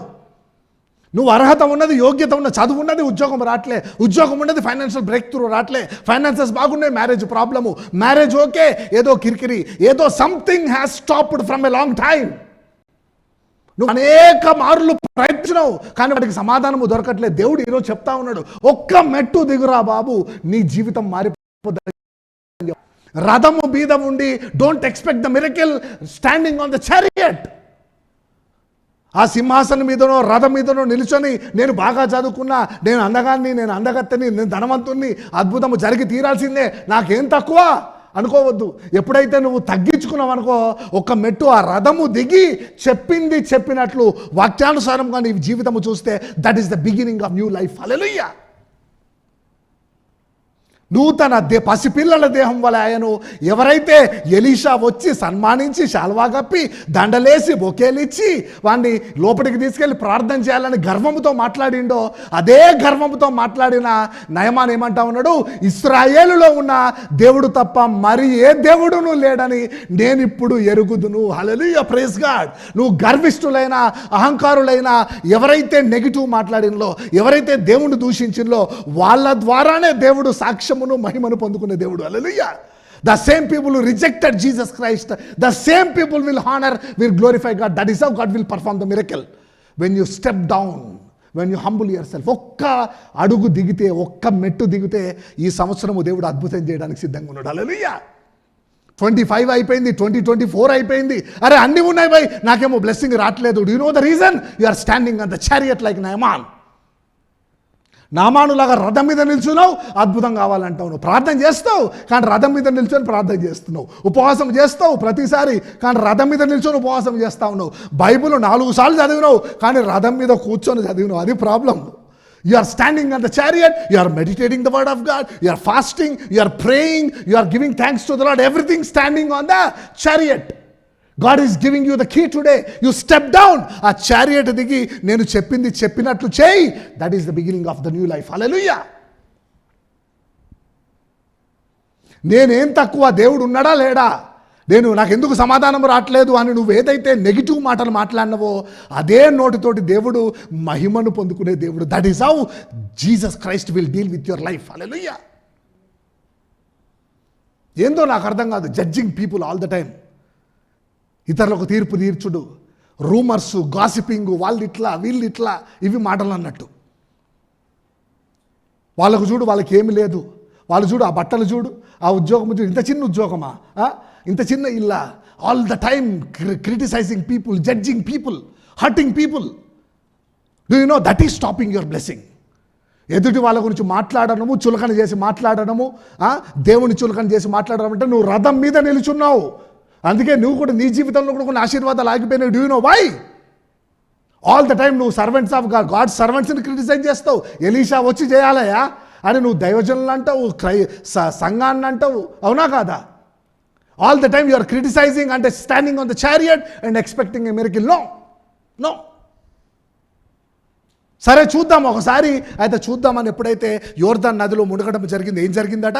పసిపిల్లల దేహం వల్ల ఆయన అదే నోటుతోటి ఇశ్రాయేలు దేవుడు తప్ప వేరొక దేవుడు లేడని నేను ఎరుగుదును. హల్లెలూయా, ప్రైజ్ గాడ్. వావ్, చదవమ్మా. ఇప్పుడు నీవు నీ దాసుడనైనా నా యొద్ద బహుమానం తీసుకొనవలసినదని అతనితో చెప్పగా, ఎలీషా, ఎవని సన్నిధిని నేను నిలబడి ఉన్నానో ఇశ్రాయేలు దేవుడైన ఆ యెహోవా జీవము తోడు నేనేమీ తీసుకొననని చెప్పెను. నయమాను అతనిని ఎంతో బతిమాలినను అతడు ఒప్పకపోయెను. చూడండి, అర్థమవుతోంది కదా. ఏ man of God should know when to accept the offering, when to reject the offering. పనివాడు జీతానికి పాత్రుడా కాదా? పనివాడి జీతానికి పాత్రుడే. కానీ ఎలీషా స్వస్థపరిచిన తర్వాత నయమాను కానుక ఇస్తా ఉంటే తీసుకోవట్లేదంట. తీసుకోకుండా ఎలీషా ఏం చెప్తాడో తెలుసా? ఎలీషా ఏమంటాడంటే, ఎప్పుడు చూసినా సిరియాకు ఇశ్రాయేల్కి యుద్ధాలే కదా, నువ్వు ఇశ్రాయేలుతో సమాధానం కలిగి ఉండు, నా బిడ్డలతోటి నా దేశముతో నువ్వు సమాధానం కలిగి ఉండు, అది నాకు చాలు అని చెప్పి Elisha rejected the offering of Naaman after performing a great miracle. Hallelujah. ఎప్పుడు ఆఫరింగ్ పని చేయకుండా ఎట్లా తీసుకుంటే, ఇప్పుడు నువ్వు 4 రోజులు జాబ్కి వెళ్ళాలి, 10 రోజులు వెళ్ళినావు, ఫుల్ శాలరీ పడ్డదానికి ఎట్లుంటుంది నీకు? ఫుల్ శాలరీ పడ్డదానుకో, అరే నేను చేసింది 10, గిల్టీ ఫీలింగ్ ఉంటుందా ఉండదా? అట్లా దైవజనుడు కూడా పని చేయకుండానే ఆఫరింగ్ తీసుకున్నారనుకోండి ఎట్లుంటుంది? పనివాడు జీతానికి పాత్రుడు. అట్లాంటిది ఎలీషా పని అయిన తర్వాత కూడా ఏం చేస్తూ ఉన్నాడు? నాకు వద్దు ఈ ఆఫరింగ్ అంటా ఉన్నాడు. అయితే ఏం జరిగిందో మనము చూద్దాం. రైట్. అప్పుడు 19వ వచనం చదువు. 19వ వచనం. ఎలీషా నెమ్మది కలిగి పొమ్మని అతనికి సెలవిచ్చి. ఏం చెప్తా ఉన్నాడు? నెమ్మది కలిగి పొమ్మని. ఎవరితో నెమ్మది కలిగి ఉండాలా? ఇశ్రాయేలుతో నువ్వు నెమ్మది కలిగి ఉండు. ఈ యుద్ధాలు, ఈ పగలు, ప్రతీకారాలు, అహంకారాలు కాదు, నా దేశముతో నీవు నెమ్మది కలిగిపో అని చెప్తా ఉన్నాడు. మొత్తానికి నయమాను బయలుదేరడం జరిగింది. Very important. We're closing in 5 to 10 minutes. చదవమ్మా. అతడు ఎలీషా యొద్ద నుండి వెళ్ళి కొంత దూరం సాగిపోయాను. 29 చదవమ్మా. 20. అంతటా దైవజనుడైన ఎలీషాకు సేవకుడగు గెహాజీ సిరియనుడైన ఈ నయమాను తీసుకొని వచ్చిన వాటిని అంగీకరించుటకు నా యజమానునికి మనసు లేకపోయాను గాని యెహోవా జీవము తోడు నేను పరిగెత్తుకొని పోయి అతన్ని కలుసుకొని అతని యొద్ద ఏదైనానో తీసుకొందుననుకుని నయమానును కలుసుకొనుటకై పోవుచుండగా నయమాను తన వెనుక నుండి పరుగున వచ్చుచున్న వానిని చూచి తన రథము మీద నుండి దిగి వానిని ఎదుర్కొని క్షేమమా అని అడిగాను. అతడు క్షేమమే అని చెప్పాడు. జాగ్రత్త వినాలా. మొత్తానికి ఎలీషా ఏం చెప్పిండంటే, ఎవరితో? నయమానుతోటి, నాకు కానుకలు ఏమొద్దురా బాబు, నాకు వెండి బంగారాలు వద్దు, నువ్వు నెమ్మది కలిగి పొమ్మంటే వాడు ఎంత బతిన్లానా కూడా ఎలీషా ఏమంటాడు? No, he rejected the offering, go in peace అని చెప్పిన తర్వాత వాడు బయలుదేరండి. ఇంకా సిరియాకి బయలుదేరిన తర్వాత పక్కన ఒక అసిస్టెంట్ నిల్చొని ఉన్నాడు. ఎవరికి? ఎలీషాకు. అసిస్టెంట్ పాస్టర్ నిల్చొని ఉన్నాడు. ఎవరికి? ఎలీషాకు. ఆయన పేరు గెహాజీ. గెహాజీ మనసంతా ఎవరి మీద ఉన్నది? కానుకల మీద ఉన్నది. మీకు అర్థమవుతుంది కదా? గెహాజీ మనసంతా ఎవరి మీద ఉన్నది? అరే ఎంత పని అయిపోయింది, అంత బంగారము, అంత వెండి, 1,20,000 రూపాయలు ఆ రోజుల్లో. ఇప్పుడు ఎంత తులం బంగారము? 4000 సంవత్సరాల క్రితం 1,20,000 రూపాయల బంగారం తెచ్చిల్లట, అవునా కాదా? ఇంత బంగారాన్ని ఎందుకు సంచులు సంచులు పెట్టుకొని వచ్చిళ్ళు వెండి బంగారాన్ని. గెహాజీ ఏమంటాడంటే మన మనసంతా బంగారం మీద ఉండి ఎలీషాతో చెప్తాడు, ఇంట్లో చిన్న పని ఉంది అయ్యగారు, ఇప్పుడే వస్తా అని చెప్పి గెహాజీ ఎలీషా దగ్గర పర్మిషన్ తీసుకొని పరిగెత్తుకుంటా రథం వెనకాల పరిగెడతా ఉంటాడు. రథం వెనకాల గుర్రం వేసుకొని వెళ్తా ఉంటాడు. వాడు చూసి ఏందబ్బా గెహాజీ ఇట్లా వస్తా ఉన్నాడు నయమాను తెలుసుకొని ఏమంటా ఉన్నాడు, ఇక్కడ చూడండి, క్షేమమా అని చెప్పి 22వ వచనం, నా యజమానుడు నా చేత వర్తమానము పంపి ప్రవక్తల శిష్యుల్లో 2 యవనులు ఎఫ్రాయిము మన్యము నుండి నా యొద్దకు ఇప్పుడే వచ్చిరు గనుక నీవు వారి కొరకు 2 మణుగుల వెండియు 2 దుస్తుల బట్టలను దయచేయమని సెలవిచ్చి ఉన్నాడనెను. అందుకు నయమాను నీకు అనుకూలమైతే రెట్టింపు వెండి తీసుకొనమని బతిమాలి 2 సంచులలో 4 మణుగుల వెండి కట్టి 2 దుస్తుల బట్టలనిచ్చి తన పనివారిలో 2 మీద వాటిని వేయగా వారు గెహజీ ముందరగా వాటిని మోసుకొని పోయి. వాడు ఏం చెప్తా ఉన్నాడు అంటే, వెళ్ళి గెహాజీ నువ్వేంది ఇట్లా పరిగెత్తుకుంటూ వస్తా ఉన్నావు, నువ్వు అసిస్టెంట్ పాస్టర్ కదా ఎలీషా సార్కి అయ్యగారికి, నువ్వేంది ఇట్లా వస్తా ఉన్నావు అంటే గెహాజీ చెప్తా ఉన్నాడు, ఏం లేదు మీరు ఇట్లా బయలుదేరిలో లేదు, ఎఫ్రాయిం నుంచి 2 వచ్చిన పిల్లలు, వాళ్ళకి వేసుకోవడానికి బట్టలు లేవు, వాళ్ళ గురించి మా 2 మణుగుల వెండి 2 జతల బట్టలు తీసుకొని రమ్మన్నాడు అయ్యగారు. ఎందుకంటే అప్పుడు చెప్పలే, ఈ మధ్యలో వచ్చిళ్ళు కాబట్టి వాళ్ళకి తీసుకొని రమ్మంటా ఉన్నాడు. వీడు ఒక స్టోరీ చెప్పాడు, 2 మణుగులు కాకపోతే 4 మణుగులు తీసుకో అని చెప్పి వాడు అన్ని ఇచ్చి గెహాజీని పంపించడము జరిగింది. చదవమ్మా, ఇంపార్టెంట్. మెట్ల దగ్గరకు వారు రాగానే వారి యొద్ద నుండి గెహాజీ వాటిని తీసుకొని ఇంటిలో దాచి వారికి సెలవీయగా వారు వెళ్ళిపోయి అతడు లోపలికి పోయి తన యజమానుని ముందర నిలువగా ఎలీషా వానిని చూసి మొత్తానికి నయమానిచ్చిన బట్టలు వెండి తీసుకొని ఇంట్లో పెట్టుకున్నాడు. పోయి ఫస్ట్ ఇంట్లో పెట్టుకొని మళ్ళీ వచ్చి ఏందనో నిల్చున్నాడు ఎలీషా దగ్గర. ఎలీషా వానిని చూసి ఏమంటా ఉన్నాడంట, చదవమ్మా. గెహాజీ నీవెచ్చటి నుండి వచ్చితివని అడిగినందుకు వాడు నీ దాసుడనైన నేను ఎచ్చటికి పోలేదు. ఎక్కడికి వెళ్ళినావు గెహాజీ, ఏదో ఇంటికి వెళ్తా ఉన్నావు, ఎక్కడికి వెళ్ళి వస్తా ఉన్నాడు, నేను ఎక్కడికి పోలేదంటా ఉన్నాడు. చదవమ్మా. అంతటా ఎలీషా వానితో ఆ మనుష్యుడు తన రథము దిగి నిన్ను ఎదుర్కొనుటకు తిరిగి వచ్చినప్పుడు నా మనస్సు నీతో కూడా రాలేదా? ద్రవ్యమును వస్త్రములను ఒలీవ చెట్లను ద్రాక్ష తోటలను గొర్రెలను ఎడ్లను దాసదాసీలను సంపాదించుకున్నటకు ఇది సమయమా? ఏమంటా ఉన్నాడు ఎలీషా గెహాజీ తోటి, ఎంత పని చేసినావు నువ్వు నయమాను దగ్గరికి వెళ్ళి వాడిని అడుగుతున్నప్పుడు వాడు రథము దిగి వెనక్కు వస్తున్నప్పుడు నా ఆత్మ నీతో కూడా రాలేదా? నాకు తెలియదా నువ్వు ఎక్కడికి వెళ్ళినావో? ఇప్పుడు వెండి బంగారం సంపాదించుకోవడానికి సమయమా? ఇది పెద్ద పెద్ద ఇల్లు కట్టుకోవడానికి లేకపోతే ఏంటిది అది మంచి బట్టలు కొనుక్కోవడానికి తీసుకోవడానికి ఇది సమయమా అని చెప్పి ఎలీషా గెహాజీతో అంటా ఉన్నాడు. చదవమ్మా. కాబట్టి నయమానునకు కలిగిన కుష్టు నీకును నీ సంతతికి నీ సర్వకాలము అంటిండునని చెప్పగా వాడు మంచు వలె తెల్లనైన కుష్టము కలిగి ఎలీషా ఎదుటి నుండి బయటికి వెళ్ళాను. హల్లెలూయా. చూడండి ఏం జరిగిందో. The comparative study between the obedience of Naaman and Gehazi. దీన్ని ఏమంటారంటే కంపారిటివ్ స్టడీ అంటారు. The comparative study of obedience of Naaman and Gehazi. నయమాను విధేయతకు గెహాజీ అవిధేయతకు కంపారిటివ్ స్టడీ అన్నట్టు. మీకు అర్థమవుతోంది కదా. నయమాను విధేయతతో చెప్పినట్లు చేస్తే గెహాజీ అవుట్ ఆఫ్ గ్రీడీనెస్, ఆ డబ్బు పట్ల బంగారం పట్ల being a servant of God, he Ryan behind gold and money, luxury, prosperity. అందుకే దేవుడు ఏమంటున్నా ఉన్నాడు, నీకు ఇది సమయమా అని చెప్పి ఆ నయమానుకు వచ్చిన కుష్టు నీకును నీ సంతతి వారికి నీ కలుగునుగా కనగానే స్పాట్లో వానికి కుష్ఠొచ్చి వాడు కుష్ఠరోగిగా అయిపోవడము జరిగిందంట. చూడండి, disobedience leads to the problem, obedience leads to the solution. Hallelujah. Disobedience ఏం చేసింది? మంచి జీవితాన్ని కష్టాల్లోకి తీసుకొని వెళ్తే విధేయత కష్టాల్లో ఉన్న జీవితాన్ని సాక్ష్యం వైపు నడిపించిందట. హల్లెలూయా. Obedience will turn your trouble into testimony. విధేయత నీ సమస్యను సాక్ష్యముగా మారుస్తుంది, నీ రోగాన్ని స్వస్థతగా మారుస్తుంది, నీ నిరుద్యోగాన్ని ఉద్యోగముగా మారుస్తుంది, నీ దరిద్రాన్ని సమృద్ధిగా మారుస్తుంది. అర్థమవుతుంది కదా. అదే అవిధేయత ఏం చేస్తుందంటే ఆరోగ్యాన్ని రోగముగా మార్చిందంట, సమృద్ధిని దరిద్రంగా మార్చిందంట. మంచోడికి రోగం వచ్చింది, రోగముతో ఉన్నోనికి స్వస్థత వచ్చింది. That is the comparative study between the obedience of Naaman and Gehazi. సిరేనుడైన యాక్చువల్గా ఎలీషా తర్వాత ఎవరు కావాలా? ప్రవక్త గెహాజీ కావాలా. అటువంటిది డబ్బు వెనకాల పడి ఆ కుష్ఠరోగము తెచ్చుకున్నాడు. సిరియను వాడేమంటా ఉన్నాడు? ఇశ్రాయేలు దేవుడైన దేవుడు తప్ప మరి ఏ దేవుడు లేడని నేను ఎరుగుదును అంటే ఆ దేవుణ్ణి పక్కన పెట్టి వీడు డబ్బు వెనకాల పరిగెత్తిండు. మీకేం జరుగుద్దో తెలుసా? ముందు చాప్టర్స్లో ఆ సిరియా రాజుకు కుష్ఠరోగం వస్తుంది. సిరియా రాజుకి కుష్ఠరోగం వస్తుంది. ఎవరు? మన నాయమానుల బాస్కి. అట్లా డైరెక్ట్గా వాడు అటు ఇటు ఎందుకు తిరుగుతాడు ఇప్పుడు తెలుసు కదా. ఎవరు కుష్ఠరోగం స్వస్థపరిచే దేవుడు? ఎవరు? ఇశ్రాయేల్ దేవుడు. డైరెక్ట్ ఎలీషా దగ్గరకు వస్తాడు. ఎలీషా స్వస్థపరిచిన తర్వాత రాజు ఆఫరింగ్ ఇస్తాడు, ఆఫరింగ్ తీసుకుంటాడు. మీకు అర్థమవుతుంది కదా. One should know, the man of God should know, God servant should know when to accept the offering, when to reject the offering. First ఏమంటా ఉన్నాడు? ముందు మీరు సమాధానం కలిగి ఉండండి అని చెప్పిన తర్వాత సమాధానం ఇశ్రాయేల్కు సిరియాకు వచ్చిన తర్వాత ఒకరోజు రాజుకు ప్రాబ్లం వస్తే అప్పుడు ఆల్రెడీ సమాధానం ఉంది కదా, ఇప్పుడు ఆఫరింగ్ తీసుకుంటా ఉన్నాడు. హల్లెలూయా. కానీ అది రిజెక్ట్ చేసిన దాన్ని యాక్సెప్ట్ చేయాలని దాని వెనకాల పరిగెత్తి వాళ్ళ కుష్ఠరోగాన్ని ఎవరు తెచ్చుకున్నారు? గెహాజీ తెచ్చుకున్నాడు.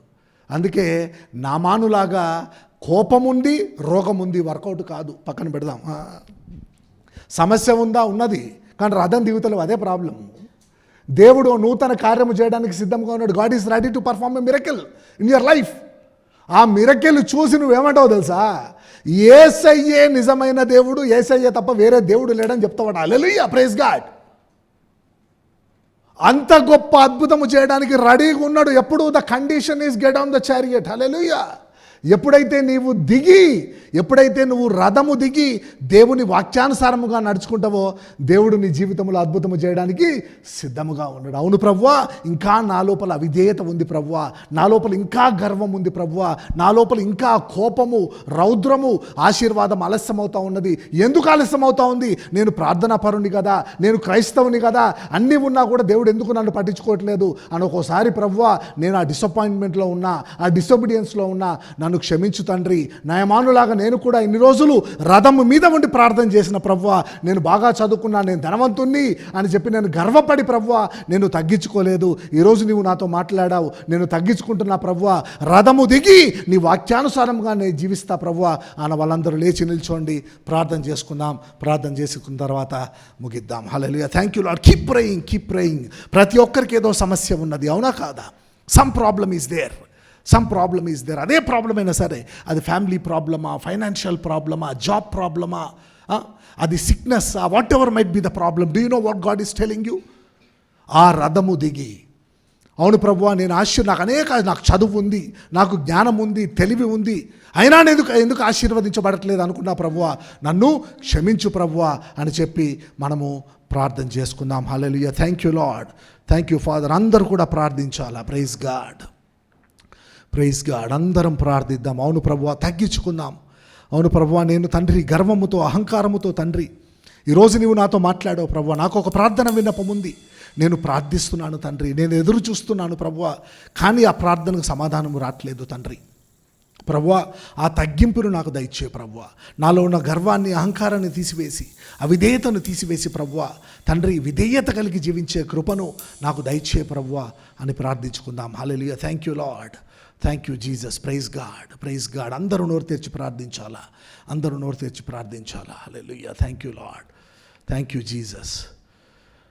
విధేయతకే అర్థము చెప్పిన వినయ మనస్కుడా, విధేయులుగా ఉండు మార్గము చూపిన మనుజ కుమారుడా, విధేయతకే అర్థము చెప్పిన వినయ మనస్కుడా, విధేయులుగా ఉండు మార్గము చూపిన వినయ మనస్కుడా, అవిధేయత తొలగించుమయా, నీ దీన మనసు కలిగించుమయా, అవిధేయత తొలగించుమయా, నీ దీన మనసు కలిగించుమయా, విధేయతకే అర్థము చెప్పిన వినయ మనస్కుడా, విధేయులుగా ఉండు మార్గము చూపిన మనుజ కుమారుడా. Hallelujah. Thank you Lord. Yesu నామములో తండ్రి, పరిశుద్ధాత్మడా. అవును ప్రభువా, నయమాను తండ్రి రోగము ఉంది, అయినా గర్వముతో అహంకారముతో ఎలీషా వచ్చి తన చెయ్యి ఆడించి ప్రార్థించాలని ఆశపడ్డాడు తండ్రి. బహురౌద్రము కలిగి కోపము తెచ్చుకొని ఆ రోగము ఉన్నప్పటికీ కూడా తిరిగి వెళ్ళిపోదామనుకున్నాడు ప్రభువా. ఎవరైతే స్నేహితుడు ప్రభువా తండ్రి మాట విని దైవజనుడు చెప్పినట్లు చేశాడో, విధేయత కలిగి ఆ రథము దిగి తగ్గించుకొని విధేయతతో వెళ్ళి యోర్దాను నదిలో 7 మార్లు మునిగాడో. అవును ప్రభువా, 7 is the complete number lord. అవును, నూతన ఆరంభము 8 is the number of new beginning father.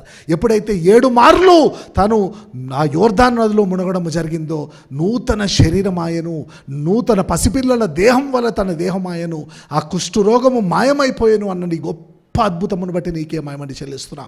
మేము కూడా తండ్రి నయమాను వలె రథము మీద నిలుచుని ప్రభువా నీవు అద్భుతము చేయాలని ఆశపడుతున్నాము. కానీ ఎప్పుడైతే మేము తగ్గించుకుంటామో హెచ్చింపబడతాము.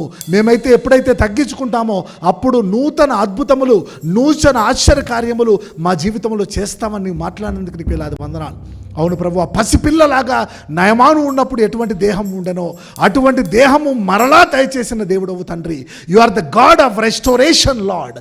నీవు మరలా పూర్వ స్థితిని దయచేసే దేవుడవు తండ్రి. మేము తగ్గించుకోవాలని నీవు ఆశపడుతున్నావు ప్రభువా. విధేయత కలిగి మేము జీవించాలని ఆశపడుతున్నావు తండ్రి. నీ బిడ్డలు ఎవరైతే ప్రార్థిస్తున్నారో, అవును ప్రభువా నేను రథము దిగి తగ్గించుకుంటాను ప్రభువా, విధేయత కలిగి జీవిస్తాను ప్రభువా అని ప్రార్థిస్తున్నారో, వారందరి జీవితంలో నూతన కార్యములు జరిగించి నీవే సమస్త మహిమను పొందుకొనమని గర్వముతో మాట్లాడిన నోరుతోనే ఇశ్రాయేలు దేవుడే నిజమైన దేవుడు, ఇశ్రాయేలు దేవుడు తప్ప వేరొక దేవుడు లేడు అని సాక్ష్యము చెప్పుకున్నా.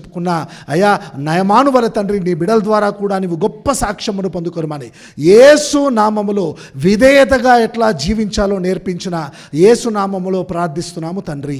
ఆమేన్. ఆమేన్. అందరం దయచేసి కూర్చుందాం. ఒక 5 నిమిషాలు ప్రార్థన చేసుకోండి. ఈరోజు హోలీ కమ్యూనియన్ సర్వీస్ కదా, అందరూ ప్రార్థన చేసుకోండి. హోలీ కమ్యూనియన్ రెడీగా ఉంది. హోలీ కమ్యూనియన్ ప్రార్థన చేసుకుందాం.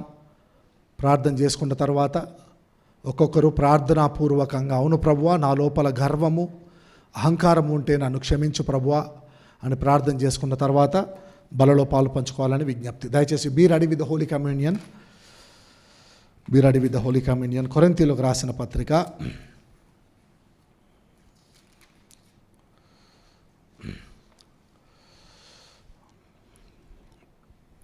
11వ అధ్యాయం 23 నుంచి నేను చదువుతాను. తర్వాత యేసు రక్తము పాట పాడుచుండగా మనము బలలో ప్రార్థనాపూర్వకంగా బలలో పాలు పంచుకోవాలని విజ్ఞప్తి. రైట్.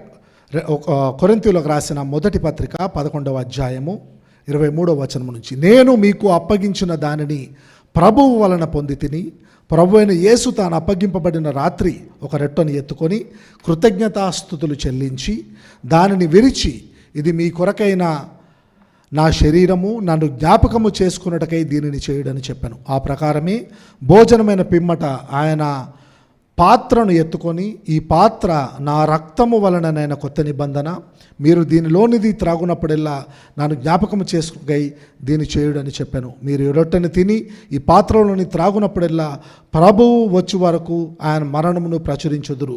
కాబట్టి ఎవడు అయోగ్యముగా ప్రభు యొక్క రొట్టెను తినునో లేక ఆయన పాత్రలోని త్రాగునో వాడు ప్రభు యొక్క శరీరమును గూర్చి రక్తమును గూర్చి అపరాధి అగును. కాబట్టి ప్రతి మనుష్యుడు తన్ను తాను పరీక్షించుకొనవలను, అలాగు చేసి ఆ రొట్టెను తిని ఆ పాత్రలోనిది త్రాగవలను. జాగ్రత్తగా ప్రార్థన చేసుకోండి. తర్వాత బలలో పాలు పంచుకోవాలని విజ్ఞప్తి చేస్తూ ఉన్నాం. Hallelujah. Thank you Lord. Everyone humble yourself in the presence of the Lord. నేను గొప్పవాడిని అనుకోవద్దు. దేవుని సమక్షంలో, దేవుని సన్నిధిలో తగ్గించుకొని బలలో పాలు పంచుకోవాల్సిందిగా విజ్ఞప్తి చేస్తూ ఉన్నాం. హల్లెలూయా. Thank you lord.